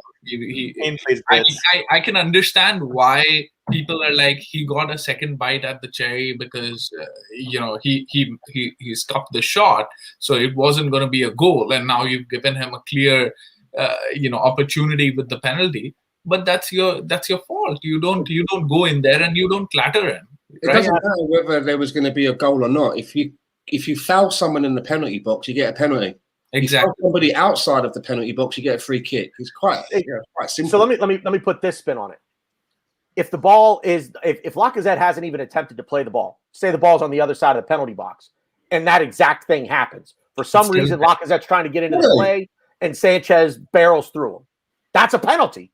That's a And foul. the ball's nowhere near Lacazette, but it's still a penalty. And the ball's still in play, and then it's 100%. Right, and the ball's even I would argue even more so, Tanner, because then you don't have the argument of the fluff shot. You just got Sanchez recklessly diving. You know, is it a bad rule? That was so, Mike. To follow up on you didn't know where I was going or what the follow up is. This is it a bad rule? Because it wasn't on Sunday. It was the perfect rule on Sunday. Well, yeah, right, Yes. sure, absolutely. That's what I like to hear, Stan. Yeah. Then Yeah. every time a striker misses the shot, you go and 2-foot him. Just because you can. It's definitely I don't think it's a bad rule, by the way. I think foul for that, because if you give a foul in the box, it's a penalty. So there's no penalty then. Now, as soon as the striker misses the shot, you absolutely start hammering him. See, I think if the ball, let's say the ball's completely out, and Sanchez completely takes Lacazette out. In my opinion, what I would do with the rules, I think he should get carded. But a penalty. If the ball's already out, and there's no chance of the ball going in the net. There's no goal scoring opportunity. It's been completely taken away. I think you card Sanchez. I think at that point. That's just how I. It was too reckless, in my opinion, bro. Depending. I'm talking about a foul. It depends on the severity of the tackle. Yeah, if it's very reckless, to me, you could argue a red for that. Yeah, I agree. But I think the ball's already out of play. I don't know. I don't really think you can. In my opinion, I don't think you can give a penalty. But 100%, if that's not deemed as reckless, I don't know what the fuck is. Man came flying like Jackie Chan. He had 2 feet coming in the air. It was like Hong Kong Fury, for fuck's sake. You want to talk reckless? Talk about Mustafi and his own goal. When did you ever think on any Arsenal show you would get a Hong Kong Fooey reference? Yes. Only here, baby. Only Stan, baby. Only Stan. No, you look. I'm gonna say no, and I'll go one further. I think they should extend the rule a little. Like Rohan said, just because somebody fluffs a shot doesn't give you the right to hurt them. No, I'm gonna go to the 100%. I'm gonna go to the Van Dijk thing. Guys, come on. I mean, the guy went flying on Van Dijk. Oh yeah, that was bad. Because it was offside. You're like, it's okay. You understand the message you're giving the players? Yeah. Well, you have off the ball incidents, right? So even if it's something off the ball, if you there's off the ball incidents which are deemed as fouls, you can't do that. So I know this is also a crazy comment too, but I've heard people say it. They know it's a hockey thing. People bring up hockey. Like the Van Dijk injury, for example. Pickford recklessly takes him out. He's gone for whatever. People say, well, Pickford should be out until Van Dijk gets back from injury. Which I know that's kind of going a little crazy, but I know people who I guess know a little bit feel this way. Feel that if you blatantly go out of your way, take someone out, deliberately try to. I mean, I don't know if I'm not saying Pickford deliberately tried to hurt him, but in the case, let's say he did. For argument's sake, we saw it. He was off the ball. Some people say that. All right, you're out for as long as Van Dijk's out because I agree. It's weird because I agree with what Rohan's saying. You shouldn't be able to put someone just because the ball's out. But then it's like I don't think you get. I also don't think you should get a penalty either if the ball's out of bounds already. Anyway, it's like I don't know. It's just to me it's like a fine line. I don't know. I don't really know how to feel about it. To be fair, now. I think our punishments are fine. I think violent conduct for 2 yellows. Like I guess I personally have no problem with that. You commit a violent act if it's something like you're karate kicking a spectator in the front row. Yeah, you should probably eat your fucking 1-year ban because that's literally insane and assault. But if you take somebody out with a bad tackle, you take your lumps and it goes to panel, you're fine. I think with a lot of this too, it's much ado about nothing because it's the only people advocating that this was not a pretty stonewall penalty. I think you kind of have to do a little bit of twist in gymnastics, and it should be or it ought to be. And if you do this, then this. It's kind of like viewing it as its own incident and viewing it just within the prism of common sense and the rules on that as they exist right now and are applied to everybody besides Harry Kane. I think we can pretty much say that was the penalty. And again, I really do for me too, and I'm banging on this, but I think the mitigating factor is there that he fluffs his line so poorly that it drops so close to him that ball is absolutely still in play and still attainable if he's not clattered. And I understand why Sanchez would bitch, but Sanchez is also a moron and he proved it for 90 minutes plus that game. So, and you probably have to take into account that that Lacazette also had him in his peripheral vision that he's coming flying in, and that probably caused him to fluff his lines, right? Like, I mean, why is that not an argument, right? Like, I mean, when you see a guy charging in, you're trying to go for that shot much earlier. If he wasn't, he would have had the time to be more composed about it, right? Like, I mean, that's the alternative argument to this whole thing. So, I mean, all in all, stonewall penalty for me. Oh, absolutely. Absolutely. Anybody else on the penalty? I mean, I think we're all in agreement. Look, like Kelly said, if you're arguing that it's not a penalty, you're doing a lot of mental gymnastics. Then you obviously support Tottenham. Yeah. Well, clearly, or you have an anti-Arsenal agenda, which, I mean, fuck, man, that clearly that exists. So, or you just don't know the rules of the game. Simply, again, I agree. It was a stonewall penalty. I agree. But to me, I could see someone arguing the ball was going out, the ball was not going in the net. It's not a penalty. Well, almost like the NFL rule. It wasn't catchable. It was uncatchable. There's no pass interference call because the ball was you couldn't catch it. When you brought this up, that was the first thing I thought of was the NFL rule with pass interference is the ball catchable, and you'll see the referees go, "That ball's not catchable, so it doesn't matter." Granted, you're not two-footing a player, but it's similar, I guess. It is. With your argument to it, that's absolutely similar. I can see where you're making the comparison. I think the problem there is, or at least with Sunday, is you say the ball was going out. Well, was it? Do we know that the ball would have gotten all the way over the line before Lacazette would have gotten to it, or even Sanchez for that matter? And when you speculate about what was going to happen, I don't think you can do that. In any sport, I don't think you can speculate on I think this was going to happen. Yeah. You also can't prove intent. So, all right. So the thing that seems to be dividing the fan base. Our fan base divided. You tell lies, sir. Yeah, well, we're united. No, not that. The Arsenal fan base united. Yeah, right.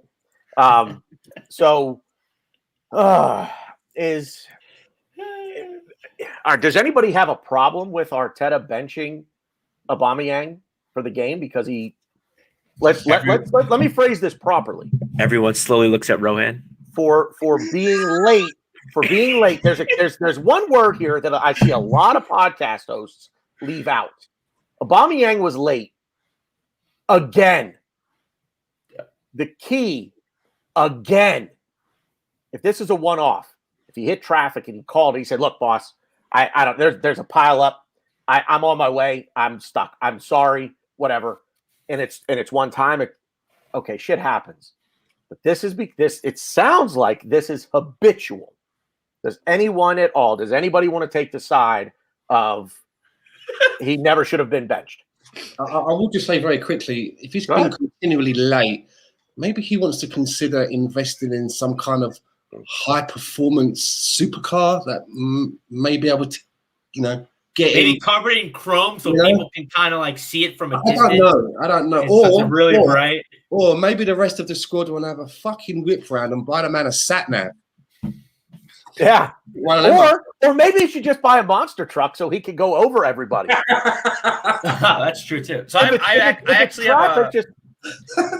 have a question. Everyone on the I have a question because I heard there was like more to the story than just that. I don't know if you guys know anything. The only thing I heard was he was late because I heard he was getting his hair cut for the North London Derby. That's literally what I heard why he was late. So I don't know if you guys heard other stuff. If you heard there was more stuff going on because I did hear there was like a lot. If that truly is the case, bro, bring the Clippers in. I guarantee you there's somebody in that locker room that could carve a lightning bolt in the side of your head. He is a star. Whatever. I don't care. Somebody can do it. Somebody that works at that stadium could probably pull that off for you. Or just pay your barber a little extra, pick him up and take him to the stadium with you. So here's the thing for me, right? With this whole thing, right? Right? It's like if he done something major, then you discipline him and you keep him out of the squad altogether. You don't put him on the bench. You don't do. Was it Wenger that done the same thing to Sanchez? At Anfield. Time. Left him on the bench, but then had to turn to him because we were losing that particular game. So if you've done something major, you leave him out altogether. If it's something minor, I don't know, and I don't know whether he considers this as something minor, then you play him and you deal with it behind closed doors. What I don't understand is the way that he's gone out there, Mikel Arteta, and just laid it out there. He could have said, I'm not starting Aubameyang today for tactical reasons. That way then, if it was going to shit and he needed to call on him, he could have saved face a little bit. But then, I don't get why he's put it out there. Am I happy that he's been disciplined? I am actually, because there's a lot of young players in and around this squad, and I do like the way that it kind of sets a precedent where you're thinking to yourself, fuck me. If you're one of the younger lads, you're thinking, fuck, if you can do that to the cap, then, I need to, no matter how good I think I might be doing and that, I need to always do it. This I don't agree with at all. Stop it. Aubameyang humiliated himself. Arteta didn't slow him down getting to the stadium. But Aubameyang humiliated himself. I just want to round off on something here because I try to look at it logically, right? So if he's been disciplined because he's going against some of the rules and the protocols that Mikel Arteta and the club, the training staff have in place, and one of them is being continuously late, then at the end of the game, when the substitutes, which he was a part of, are supposed to do their warm-down exercises, fuck knows what that is, press-up, star jumps, I don't know. But he decided that he didn't want to do that. After being disciplined, got in his car and left straight away. So then that tells me then, should he not be disciplined for that also? If that is also part of, the rules and what have you, not only has he been disciplined, he's then in the face of being disciplined for, well, fuck you, I'm going to still go and do what I want. That's what I'm looking at here, was his reaction to being disciplined, right? He didn't keep his head down. He didn't just get on with the day like he should have done. He made another scene by not doing what he's supposed to do as one of the substitutes. So my only thing about looking at all of this is a player can go to Dubai to eat steak at a restaurant or wherever it was, be disciplined behind closed doors, make the next game. Captain can be late in the North London Derby. He gets benched and publicly outed. There's no what's the word I'm looking for? There's no follow on. You know what I mean? There's no congruency between the two things, right? It seems it doesn't seem like the actions of the same guy. But one's not really been punished, and that it's all been behind closed doors. Let's move on. The other one, on the spectrum of the day that it's been broadcast publicly. So I'm a little curious as why Mikel Arteta decided to do that. It reminds me a little bit of his faux pas where he threw Pepe under the bus one week, and then the following week he put his Iron Man Xhaka. Do you remember that? Again, It does seem to be a little bit of playing favourites. I want him to be down the line with everybody. That's what I want. Yeah, I think the word that you're looking for is consistency. That's it.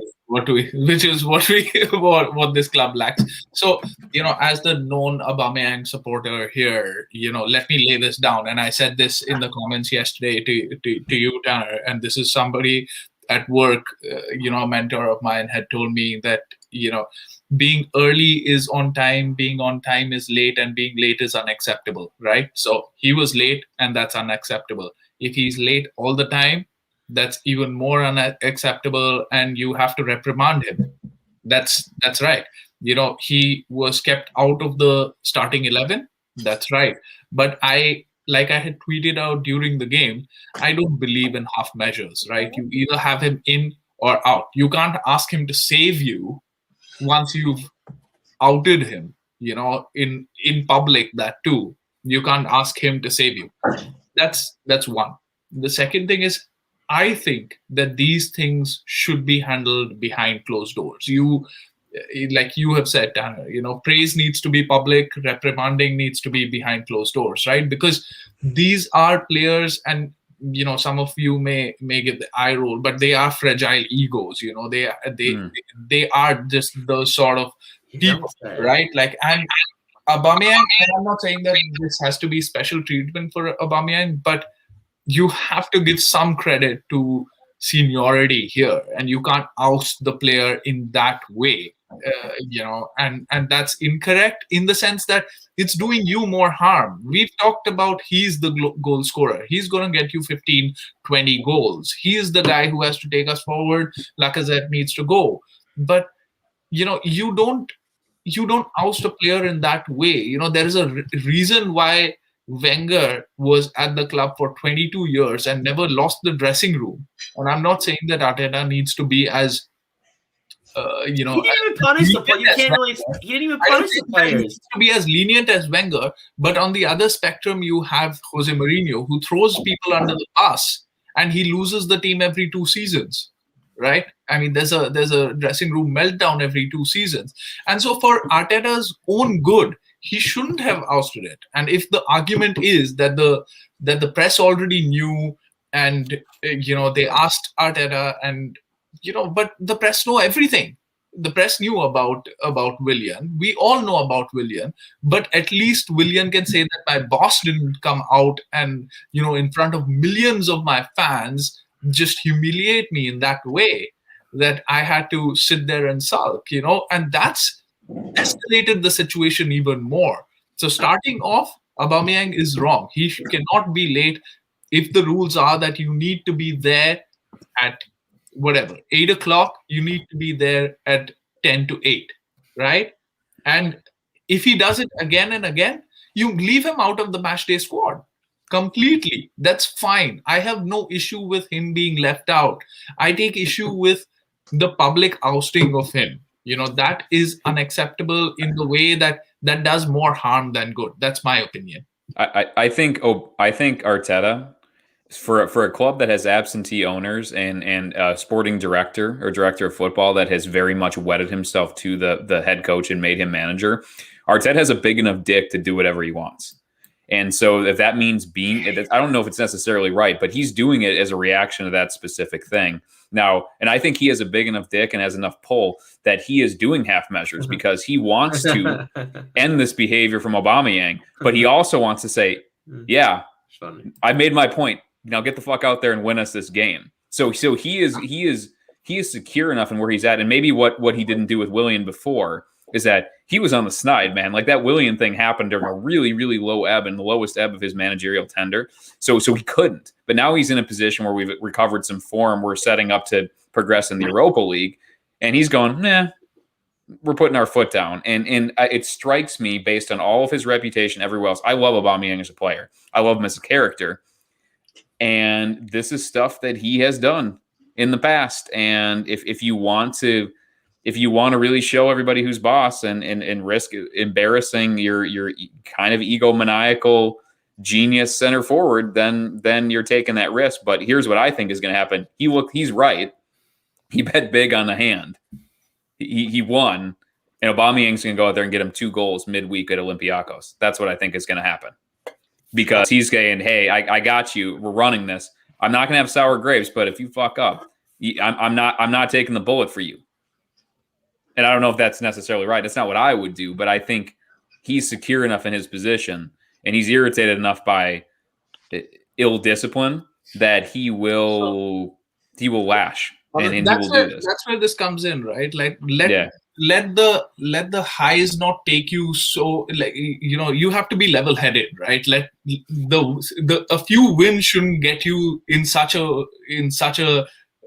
mood that you start dick swinging and then you start taking people on, but then all of a sudden you've lost a couple of games and then you're looking for these people and you have to play them all the time because if not, there's going to be a mutiny and they're going to kick me out of the club. You can't have that in the space of 3 months, right? Like, I mean, that shows lack of character, and I'm just making an argument here. I'm not. Oh no, I agree with you that Arteta has lack of character. He definitely has character, and what I think that was immaturity. That was his inexperience as a manager who's clearly not managed a big club, who's not managed big egos, and who's not managed for 20 years at a club. He's not seen that. He hasn't seen what players can do there. He's managed under Pep, who gets his way, and he hasn't seen mutiny at a club because before that he was at Arsenal, and before that he was at Everton. All of these places which had stability. If he's seen what players can do when he goes to Chelsea, etc., then he'd fear doing the same thing. The reason why he goes in court, so who are the biggest leaders and biggest voices in the dressing room? It's Xhaka and Luiz, right?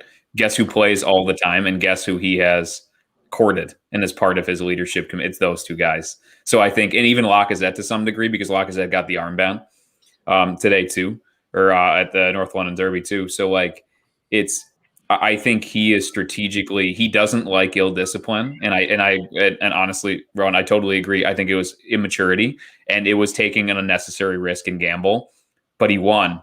And when you win big bets, you're richer at the end of it. Yep. And he won that power play, and we're going to see how that transitions. And again, I truly believe Aubameyang doesn't want to go anywhere because he wants to make his money and he wants to be on the brightest lights. And I think we can offer the brightest lights and the most prime role for him.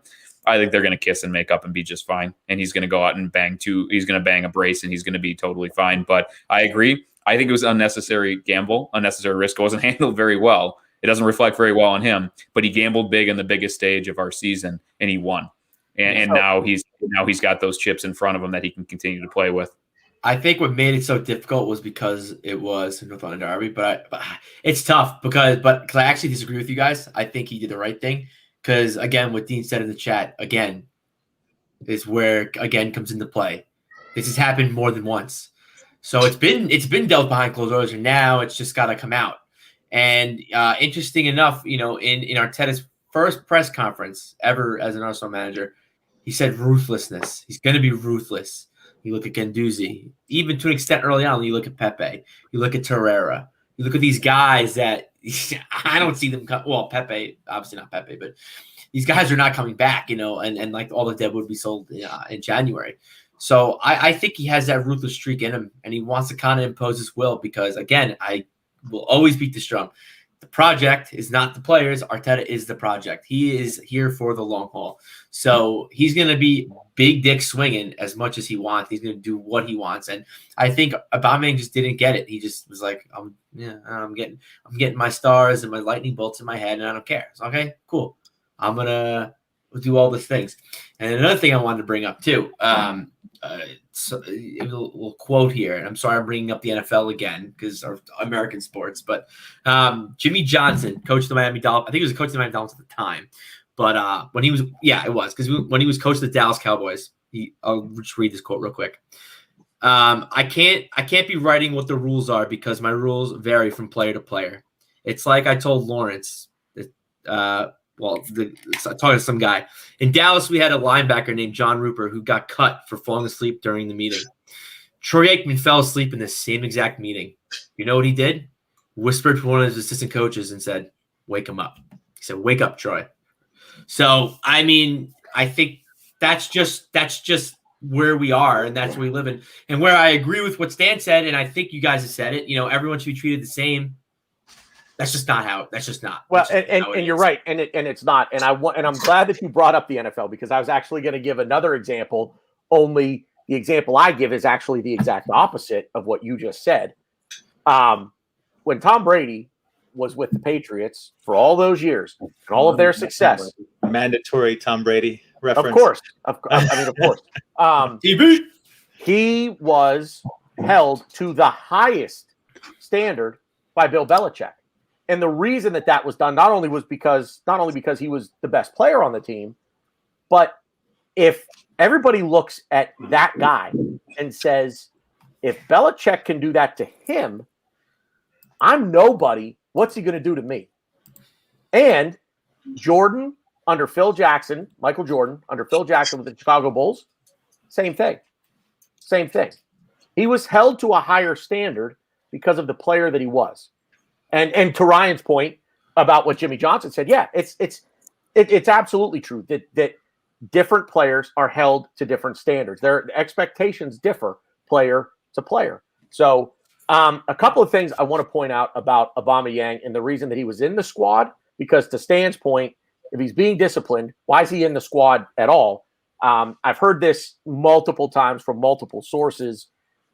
The match day squad had already been announced by the time that Arteta made the decision. So Aubameyang could not be dropped out of the squad because it had already been announced. And I totally forgot what else I was going to say. That was the other point that I had. I wanted to point that out. So what's that? What'd you say, Ryan? No, I said that. Well, that's really fine. That's all I want to know. So I'm gonna piggyback.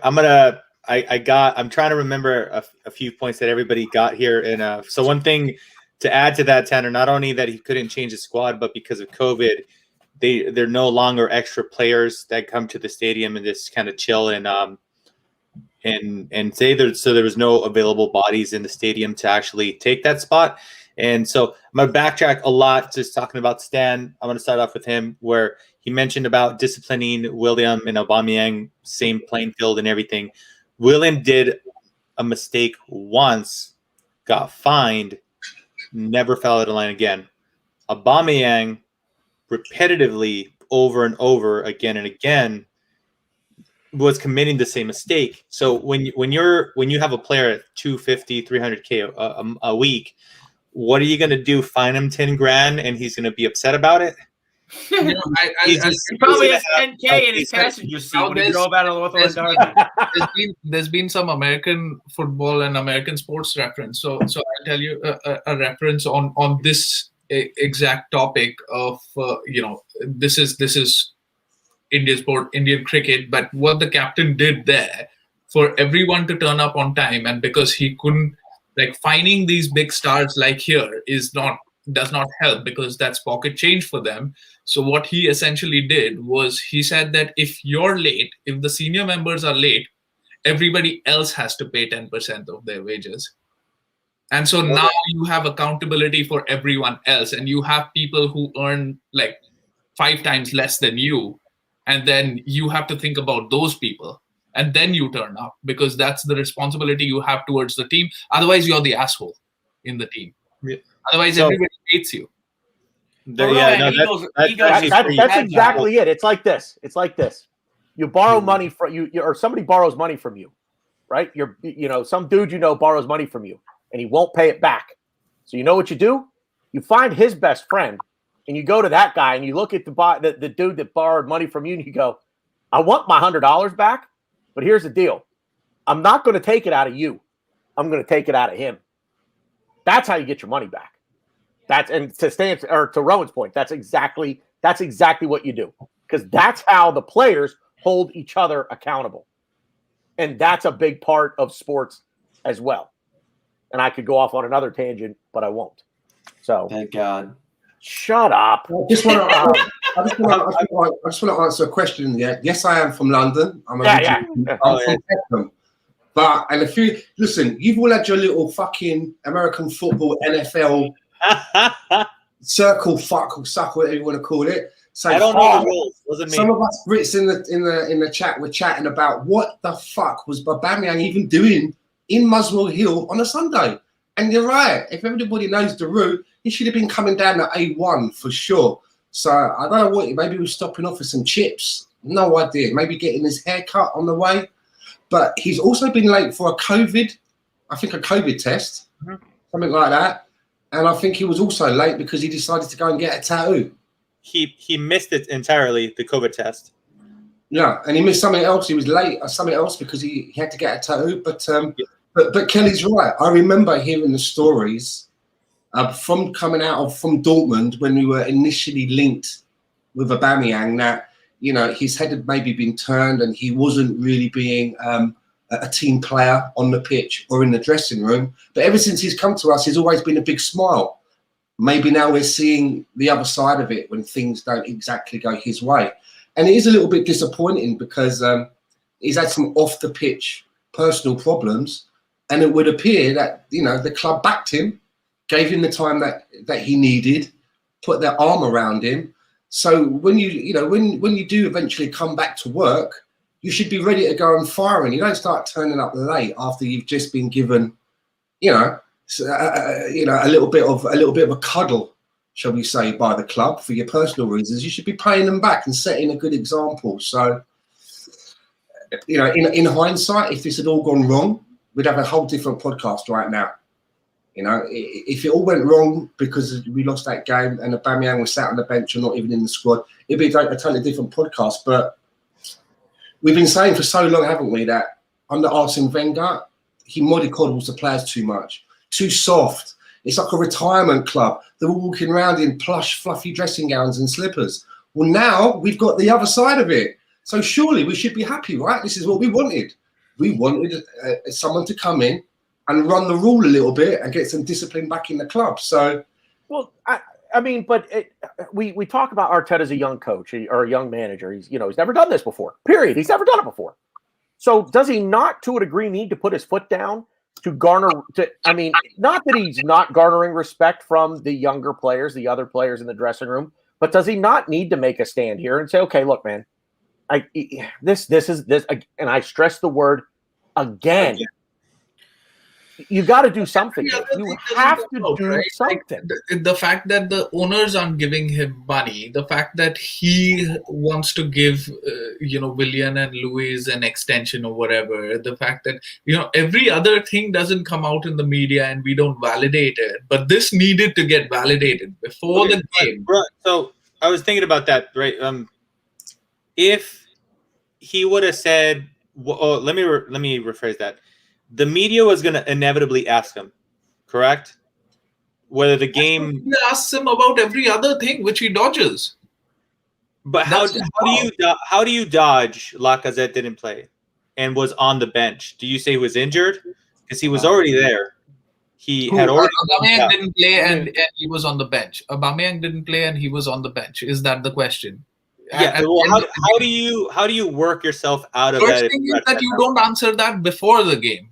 Before the game, you don't spoil the mentality of the team, etc. You don't do that before the game, and even after that, he had the option to say that we were winning the game. At that point, I wanted to bring on Elneny for whatever reason. There's a reason why I am the coach and you're not the coach. He can come up with cheeky answers. Here's the thing, though, Rowan. I think the fact that this came out before the game started, I think goes to say that the media had a pretty good idea as to what happened. And it's one of those things where it's going to come out. The media had pictures of him in traffic before the game started. So to that end, it's like, do you want Arteta to lie to you, though? Because if he's talking about it... But has he validated... The media knows about Willian as well. We've talked about the Willian... But he made a mistake once, man. He made a mistake once. That's going to Dubai. Did he come out and validate that to the media? We still know that. But Rohan, we just talked about how Willian made the mistake once. Aubameyang has been late multiple times. You have to come up with creative ways of reprimanding. But not when you. But it cannot be in public. No, because if he does it over and over again, you have to. No. Wait. No. Rowan, in my opinion, respectfully disagree. And this is why I disagree. If there was no evidence whatsoever that Aubameyang had been late, if he had rolled in undiscovered and he was late, Arteta could have just said disciplinary reasons, we're handling it in-house. But I think there was enough evidence out there to say, but we have the pictures. We have whatever it is that we have to show you that we know he's late, and this is why you benched him. So now you're lying or you're covering it up. He looked like a fool. And I think then he gets eviscerated by us. It's a lose-lose situation, in my opinion. If you're running late, what you can do is you can call up your boss and tell them that I'm running late, right? Like he could have handled that situation by saying that this is tactical. I think Lacazette is better suited for this one. Europa League tie is still not won as much as we know that it is, or I think we're pretty convinced that it's won. He could say that I need Aubameyang for that game. We've got plenty of players. There are 25 players in the squad for a reason. There's X number of things that he can say, and then he could have said that yes, he did come in late. I was informed of that. I think the most important are masters in answering all of these questions. He deliberately told the media this because he wanted to show that he's the big player here. And you know what? And he has to. He's not the manager. I think the most important thing that's come out of this was the story that I was reading earlier, that the players are behind Mikel Arteta and his decision. Yeah, I was gonna say that. Yeah. So I mean, that's where it could have backfired. It could have caused little camps and what have you. But if we would have lost that game 4-0, if we would have lost that game 4-0, then I would have seen how many people come back and say that I understand wholeheartedly. We lose that game. Like you rightly say, if my auntie had nuts, man, she'd be my uncle. Of course, so that's the thing. So why are you taking a gamble before the game? It's a big gamble. It was a big gamble. It's a big gamble, and at the end of it, if I said to my missus, I'm going to clear out our bank account tonight. I'm driving down to Vegas. I'm putting it all in black. She'd be like, "Are you fucking mad?"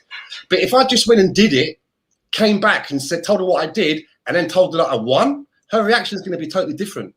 Well, wait a minute. If this is happening, I want to know about it. Always bet on black. And I'm meeting you in Vegas, cowboy. You were going back? You're going back? What the hell that was? Yeah. We've got the beauty of hindsight. If this had not worked out, I would not be sitting there going, I still think Mikel Arteta did the right thing. I would have been going, what a terrible decision. Which is why my thought on this was as soon as the game started. My tweet was. I was worried as well. Yes. I was worried, but it panned out. The gamble paid off. But at the end of it, Stan, you know what? Like Aubameyang's gonna leave or Arteta is gonna go at some point, but we're gonna stay, and we need to do what is best for the club. And it wasn't in the interest of the club for him to be to be acting in that way and try to show his authority in an immature way, in an inexperienced way that jeopardizes the team. Well, I would agree there. He put himself ahead of the team. I disagree there because hold on. It would appear, Rohan, that the rest of the team would disagree with you. And Rohan, for the record, I know that you said that Wenger didn't have any fallout, right? For a lot of the players. Can I say, I honestly believe, look, confrontation, no. Lack of respect, I think so. I think a lot of players viewed him as a pushover, especially towards the end. Yeah, look at Ozil. Why do things have to be an extreme? That's the thing, right? Like, why do things have to be an extreme? You don't have to be a Wenger, but you don't have to be Mourinho either. Yeah. But he's not. But I don't get where you're coming from, because he's not being Mourinho. I don't see that at all. He's not like he's out of here. I'm getting rid of him. I would agree. I see it. Let me rephrase. He's got to be ruthless. He's he trying does. to change the culture of the club. I'll say he has this. to be ruthless. I think part of the punishment. What the hell was that? I think Stan sneezed. Oh, sounded like somebody pulling a sword out of a. Yeah. Or it could be. No, I think Rowan. I think part of the punishment, not only benching him, but making it public and saying, "Okay, people are going to know why you're on the bench in one of our biggest league games of the season." If I have one issue at all about this, and I don't know if Arteta did it because he wanted to showcase that he was out there warming up with everybody else, or not. What I didn't understand was having him warm up not once but twice. Now I don't know if that was just, hey, it doesn't matter. You're going to warm up like everybody else is going to warm up. You're just because you're sitting the game out, you're not going to like just sit on the bench while everybody warms up. So I'm generally curious whether at any point in time if Arteta was going to put him in there. But as Stan said, hindsight, we won the game. Look, Arteta could not have possibly came out a bigger winner, at least in within the team, in my opinion, with this, how it all played out for him. So it was a massive gamble. But yeah, I take Rowan's opinion on board. I understand why he didn't like it, but for two things, I think it was just too far gone. I feel like it's almost like the media was asking him like, come on, we already know. You know that. We know the answer already. Just tell us. Yeah. Yeah, I feel like that's what it was. I mean, but look, the fans knew before the game started. See, what you don't know is, Mike, around here, just to fill you in, right? Rohan has a Pierre, Emmet, a Bamiyang, duvet set, and pillowcase. Right? That's what you know, right? My ceiling has a Bamiyang written on it so that I sleep and I sleep. Rowan, get out of my head because I was going to say that actually. The stars that Alba has in his hair. You know what? The thing is, and Rowan, your point is completely valid, and I can totally see where you're coming from. And as I said last night, you praise in public, you discipline in private. I think part of the problem was Arteta knew that the press already knew why he was late. So now the position you're in is, okay, well, if I lie now, that like, which is worse? Which is worse, publicly outing him, which was going to happen anyway from the press, or lying to the press and being proved to be a liar? So at the end of the day, like Kelly said, I don't know, 20 minutes ago now, Kelly, because I'm not even sure I remember your voice at this point. But I'm here with you, man. Don't worry. I know you are. I'm kidding. But what Kelly gave us great lines. I'm gonna take Stan's Vegas reference with what Kelly said. He walked into the casino, he took all his chips, he bet big on black, and he won, and he hit. And you know what? I'm gonna take it a step further, because you bet on black, it's really 1 out of 2. You got a 50-50 shot at winning that. He put all his money on one number, which I've done, by the way, and I've hit. I just want to point that out. But he put all his money on one number, and he hit it. And that's a big win. Trust me, I know. That's a big, big win. So Lone Star Londoner said something earlier, and the comment is gone now. But he said, I got to find it because now I can't remember what the hell it was that you said. God damn it. Oh, somebody vamp. Somebody vamp. So, all right. Well, one thing I will say is I'm sure we'll still talk about it, but okay, fuck me. No, go ahead. Finish your thought. Go ahead. No, I was going to say. Wait, no, stop. I love that I can do that to you, by the way. Anyways, I think the last kind of thing I want to say, because I feel like we're just going to talk each other in circles because we're just not going to agree. But I hope he plays Thursday. He shuts Arteta up. He scores a few goals. Yeah. Puts the Olympiacos to rest. Because let's face it, I want this to be put to bed, because right now it's still not in bed. When the game was over, he didn't. He didn't warm down with the rest of the team, which is what they all do. And he was the first one to leave the stadium. Yeah, which is not, and it's the most important game of the year. That's a bad one. You're the captain. I don't care I don't care if he wasn't the captain and he was still Aubameyang, the best player on the team. I would be just as mad, but I wouldn't be. I'd be a little less mad, but I'm even more mad that he's our captain. And I think that's what, a lot of podcasts that I've been listening to are kind of talking about, why is he our captain? Who's a better captain? Why should we change? Why should we change captain? Because let's face it, we should. I personally, I don't think we should strip him during the season. No, I think we should wait until the season ends, and then we just, not working out, we'll move on. But yeah, he just isn't. He isn't captain material, and and him, throwing in it because it is what it is. He threw a temper tantrum. He left the stadium early. He didn't warm down with the rest of the team, and he did it.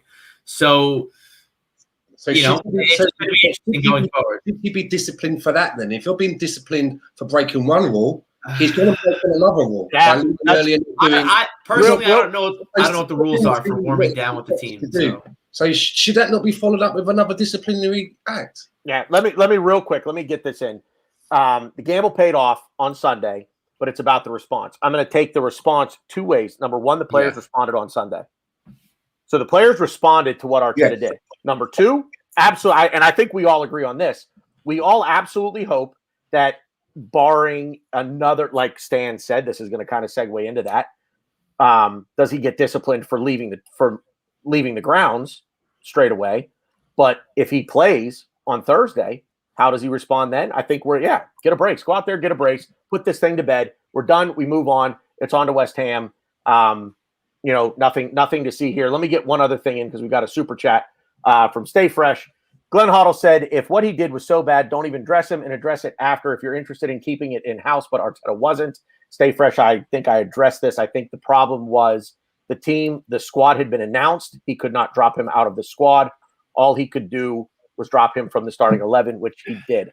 I've heard that more than enough for me to believe that, look, you have to submit the squad at what point to the league so they can release it to the press or however that works. But there's a time frame. It could be 2 hours, it could be 3 hours prior to kickoff, but the squad has to be announced. And at that point, then it can't be changed because, oh, by the way, your opposition gets that information.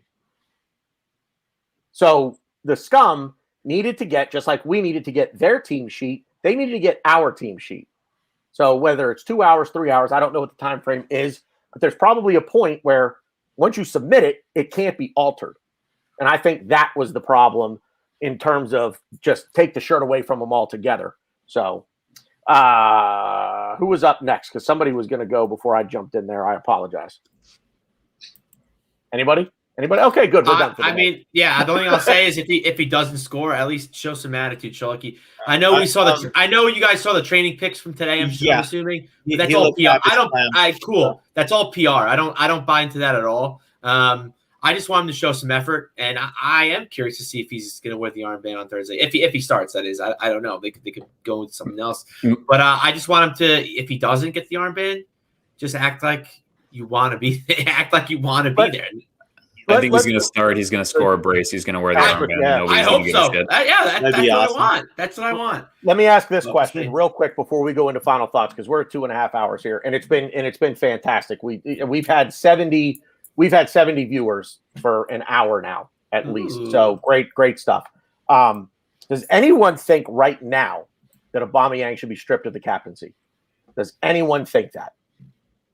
Stan, you want to really? give us your opinion on that? Stan.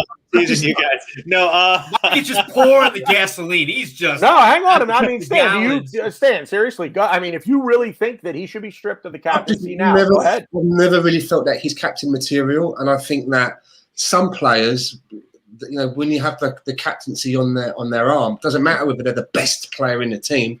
Some players, it can be a bit of a burden for him. I just don't feel that Aubameyang is really that kind of a captain material. But as long as he's at the club, as long as Lacazette's at the club, and maybe as long as Luis is at the club, maybe even Xhaka to a certain extent, those four players, then Tierney's never going to get the arm. I know you said armbar, Mike. You bastard. I deserve that. The armbar. Give him the armbar. Wait, armbar. Stan, He's going to get the armbar for this. He's never going to get the armband, I think, while some of those players are still there, because Aubameyang was out. He went to Lacazette. So I think that Mikel Arteta kind of plays that ageist, respectful card.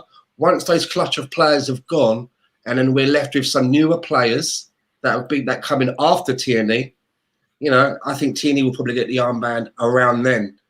But you can't just take it away from a player now, because even if you take it away because you might feel it's a bit of a burden, it doesn't suit the player. Outwardly, the word is he's been stripped.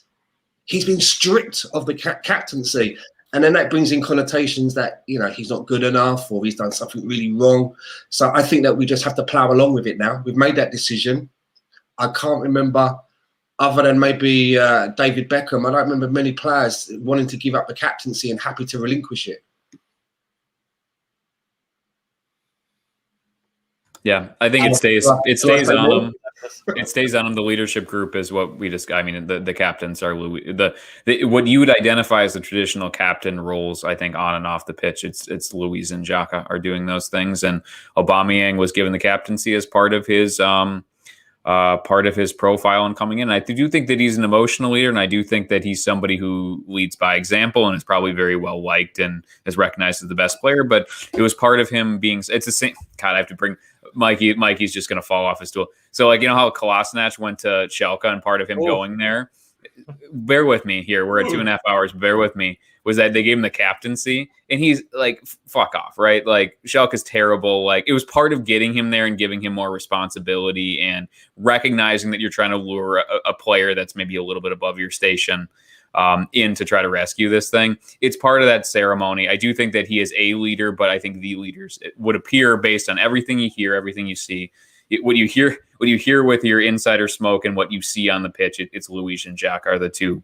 The effect would be the traditional captains of the team for better and for worse, because they do like to chuck the ball into their own net. So you're not going to pull it off of Aubameyang and give it to them. But it strikes me that is probably the more likely scenario, and he'll pitch a fit, and we're not going to pull it off of him until he's out of the club, and then we'll probably go from there. I mean, I know everybody sort of seems to want Tierney at some point to become our captain, but if you gave it to him now, imagine in the middle of a game, David Luiz does something wrong or Lacazette does something wrong, and Tierney wants to have a bit of a shout at them. They're not really going to take that much notice at this stage in their careers where they are. They'll be like, who the fuck are you shouting at? Do you know what I mean, young man? I want it to happen one day with Tierney, but I think we're going to maybe have to wait another couple of seasons before that's even going to be a possibility. Yeah, I agree. Yeah, honestly, when it comes to that whole thing, I just, similar to Kelly and Stan, I just don't think there's an actual ideal time in which to do that. So you're kind of stuck in limbo in the sense that Aubameyang. Look, I have a theory, and I know we discussed about Aubameyang leaving. He ain't going nowhere. I think he's going to stay here. He signed for 3 years. He's going to be here for 3 years. Something that 312 Gooner brought up in the chat early on when we spoke about this is that not only his age, but he's on 300K. So what are we going to actually sell him for? And Rohan brought this up. We're going to sell him for that. We're going to actually be able to buy somebody that's relatively at his level, half his level. So that's near impossible. So I think he's going to stick around. He was nothing but big old smiles and all the training things. I think he took it in the chin. I know the media tried to kick up a lot of dust, like, well, he was really grumpy and he was sulky and during the whole game. Well, what do you want him to do? Yeah, I'd be pissed too. He's like he's the star, the emblem of the team right now, and he got benched. Whether he believed at that point in time it was justified or not because of traffic, yada yada yada. It doesn't matter. He was upset. I actually would almost rather that than see him smiling on the sideline, being like, "Wait a minute, why are you smiling about this? You should be upset about this." So that was exactly the reaction. I was perfectly fine with the reaction of him being upset, and I was thrilled to see him happy again on the training pitch. So that to me indicates a man that was like went home after skipping the warm down as well, right, Stan? He went home. He might have probably got a few text messages from his own teammates, got in contact with them, and somebody might have talked him off a hill and just pointed out, like, yeah, dude, you done messed up. And by the pictures, it seems like he's okay, and I'm kind of with Kelly. He's going to be nice and fresh, and Olympiacos ain't going to want to try to mess with us on Thursday. And you know what? One other thing about him leaving the stadium before anybody else, not taking the warm down. Well, first of all, he didn't play. So number one, does he need a warm down? Number two, all the unused subs have to do I know. But maybe Arteta went to him and said, "Listen, hey, you know what? You're good. This is done. If you want to take off, go ahead." We don't know Yes, that ice didn't cream happen. as well. And then he pulls a hamstring. Thanks a lot, Arteta. Or maybe it's a case of he knew how bad the roads were getting into the game. He wanted to get out early to beat the traffic to get home. There you go. There you Or go. maybe he didn't finish At least be his haircut, he had to somewhere go on back. time. Yeah. He's running late for something else. Anybody else? No? No. 2.5 hours. Let's go to final words. We'll go around the horn again. Rowan, final word. Big win. This season's objectives. Well, Olympiacos, we're more than halfway there. Let's just get this done with, and then the real tournament begins, right? The big boys are there, and then it becomes like the Champions League, right? Like where we want to be and what we like, right? So, let's keep high spirits. The objective towards the Premier League is to just gain consistency, give minutes. I'd like to see more of Martinelli. I don't know why he is now not getting any minutes, and we're sort of, playing a lot of these youngsters to the ground. They're playing well, but maybe we can start rotating that a little bit. Test out again. Now is that time of the season where you can test out the players that need to be there and the players that you want to get rid of, and build for next season. Because I had said this last season, I started judging Arteta on day one of this season, and he's had some good moments, but he's had a lot of bad moments as well. I do understand that he couldn't get all of the players he wanted to offload off the books. Half of them, the major culprits are out in January. I expect the rest of them to be out in the summer, and then I expect a real push for top 4, top 3 next season. So yeah, that's my thought. Mike, thank you for being here tonight. This was great, man. A lot of fun. Yeah, this was an absolute blast. We didn't know it was going to play out like this, so it was kind of nice that the podcast, I'm going to shamelessly plug it very soon, got delayed. So it worked out great. I mean, I've had all but Ron on our podcast, and I guess that's next on the list because you guys have been nothing but welcoming and super nice to us ever since we started our podcast a few months ago. So yeah, come back next week. That'll change. That'll change. Yeah. If I come back, I've learned this. If I'm coming back next time, I'm going to have at least 2 beers at hand. If we're going to go this long, because one was simply not enough. But yeah. On the game, I'm just thrilled that we won. And I was going to say one thing I'm telling everybody on every podcast I'm ever on right now is don't let the negativity take away any happiness on this game, because lots of times we lost over bullshit penalties. So if you see an AFC fan out there trying to claim it wasn't a penalty, who cares? And if somebody says we barely survived the last 10 minutes, well, we dominated plenty of games and we lost. So this whole season have been extremely paper-thin margins that we've lost in a lot of different ways. And the fact that we pull this win off against a big rival that the media darlings that keep on trying to push up and like pretend like they're title contenders, waka waka, they're not. We reminded them they're not. And as Kelly said it earlier, hopefully this is the little intersection here there where we're going upwards, they're going downwards. That would be freaking brilliant. My name is Mike Hers. You can find me at Mike Hers FC on Twitter. And I am also a host with my partner in crime. Let's see if I can get this right. Like Kelly. you're going the right way. Here, Eric, I'll point to you and you point to Kelly. There you go. Oh, shit. Other way. Yeah, there you go, Kelly. So me and Kelly also, we have our own podcast called Not Another Arsenal Podcast. And we are in pretty much any big platform you could think of. You can find us on Twitter, YouTube, iTunes, Spotify. Just search Not Another Arsenal Podcast and you will find us. And yes, South Metro for president, as the chat is saying.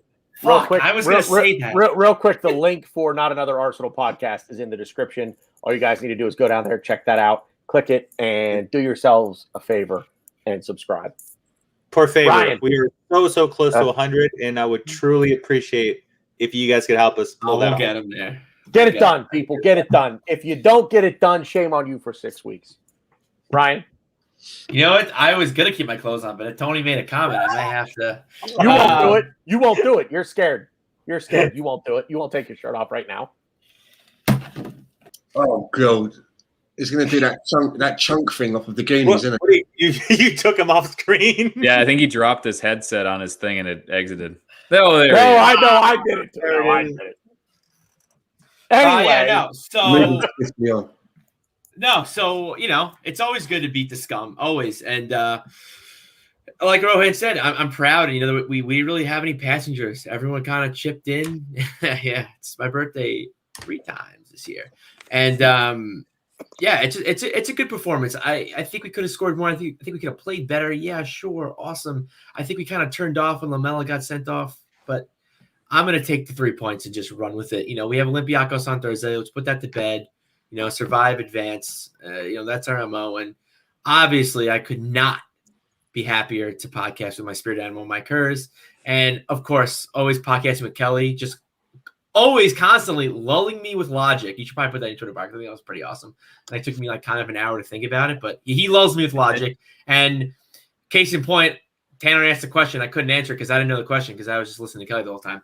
But I had fun. This was a great time. And South Metro AFC for president. Kelly, Ryan doesn't think about anything for an hour. I promise you that. Anyway, thank you for being here, man. Great stuff.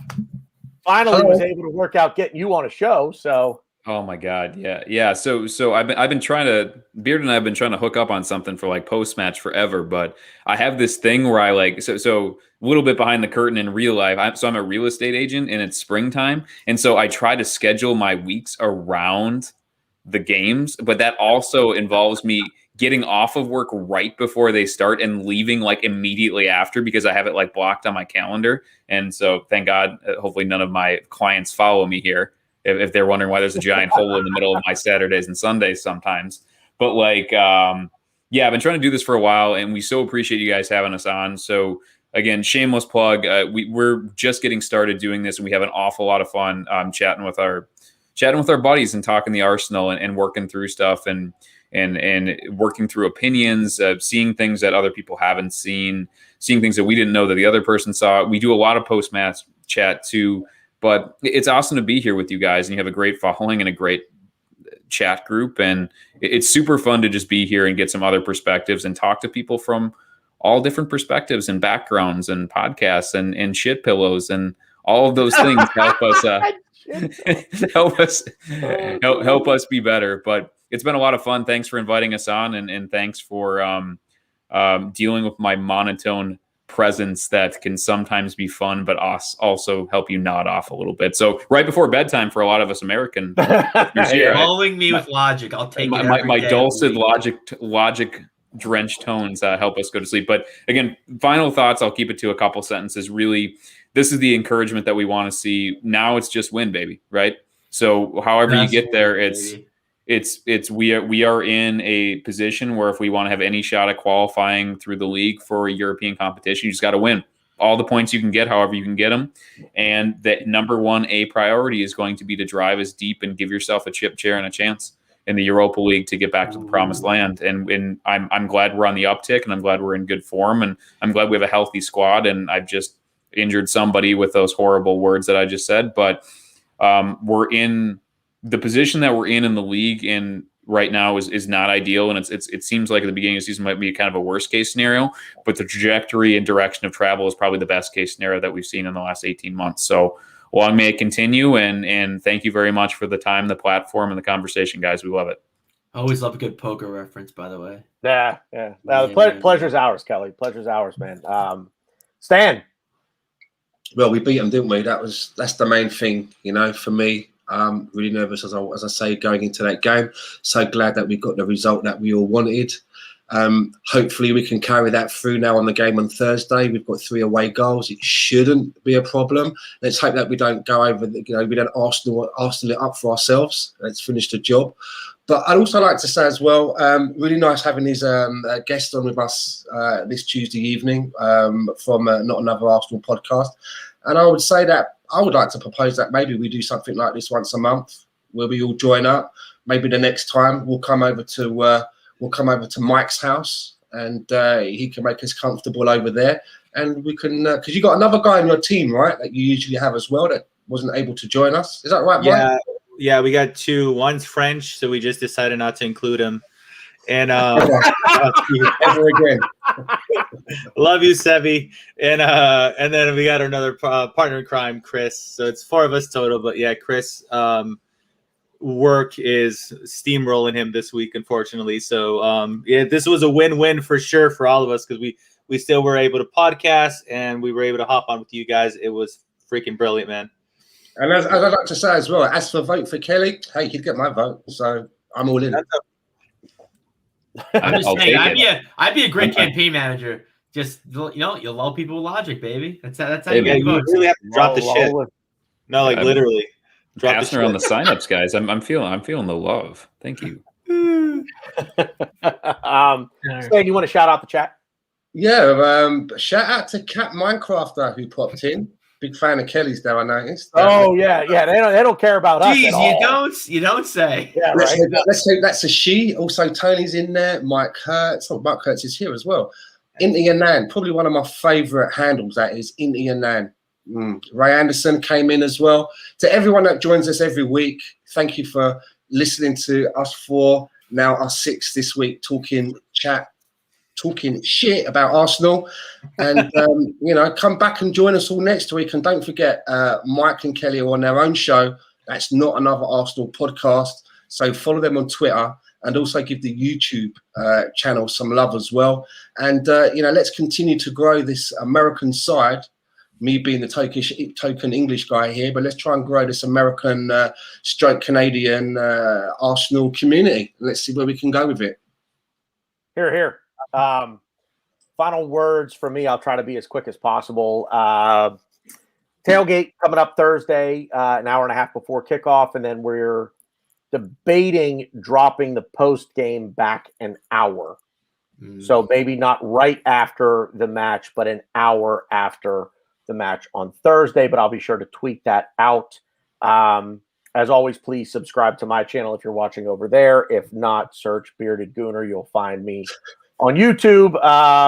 Can I just say one thing? The best comment I've seen tonight is by Cat Minecrafter, who just said, "Good job talking about whatever this was." You know what? Hey, Cat, the best way for you to probably enjoy this show is to just mute us.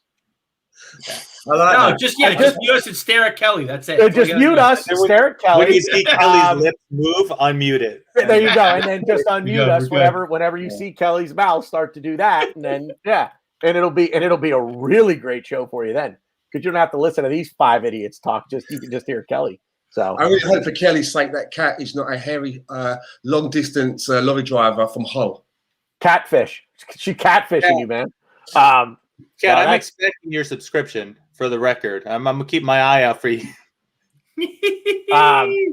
So, yeah, that's all we got.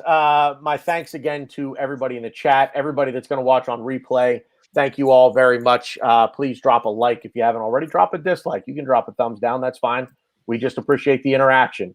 But if you didn't like us, tell us what you didn't like, and we'll look at it. And I don't know. We might fix it next week. We'll see. Anyway, that's all I got. Anybody else? Good. We're out of here. Good footy talk, everybody.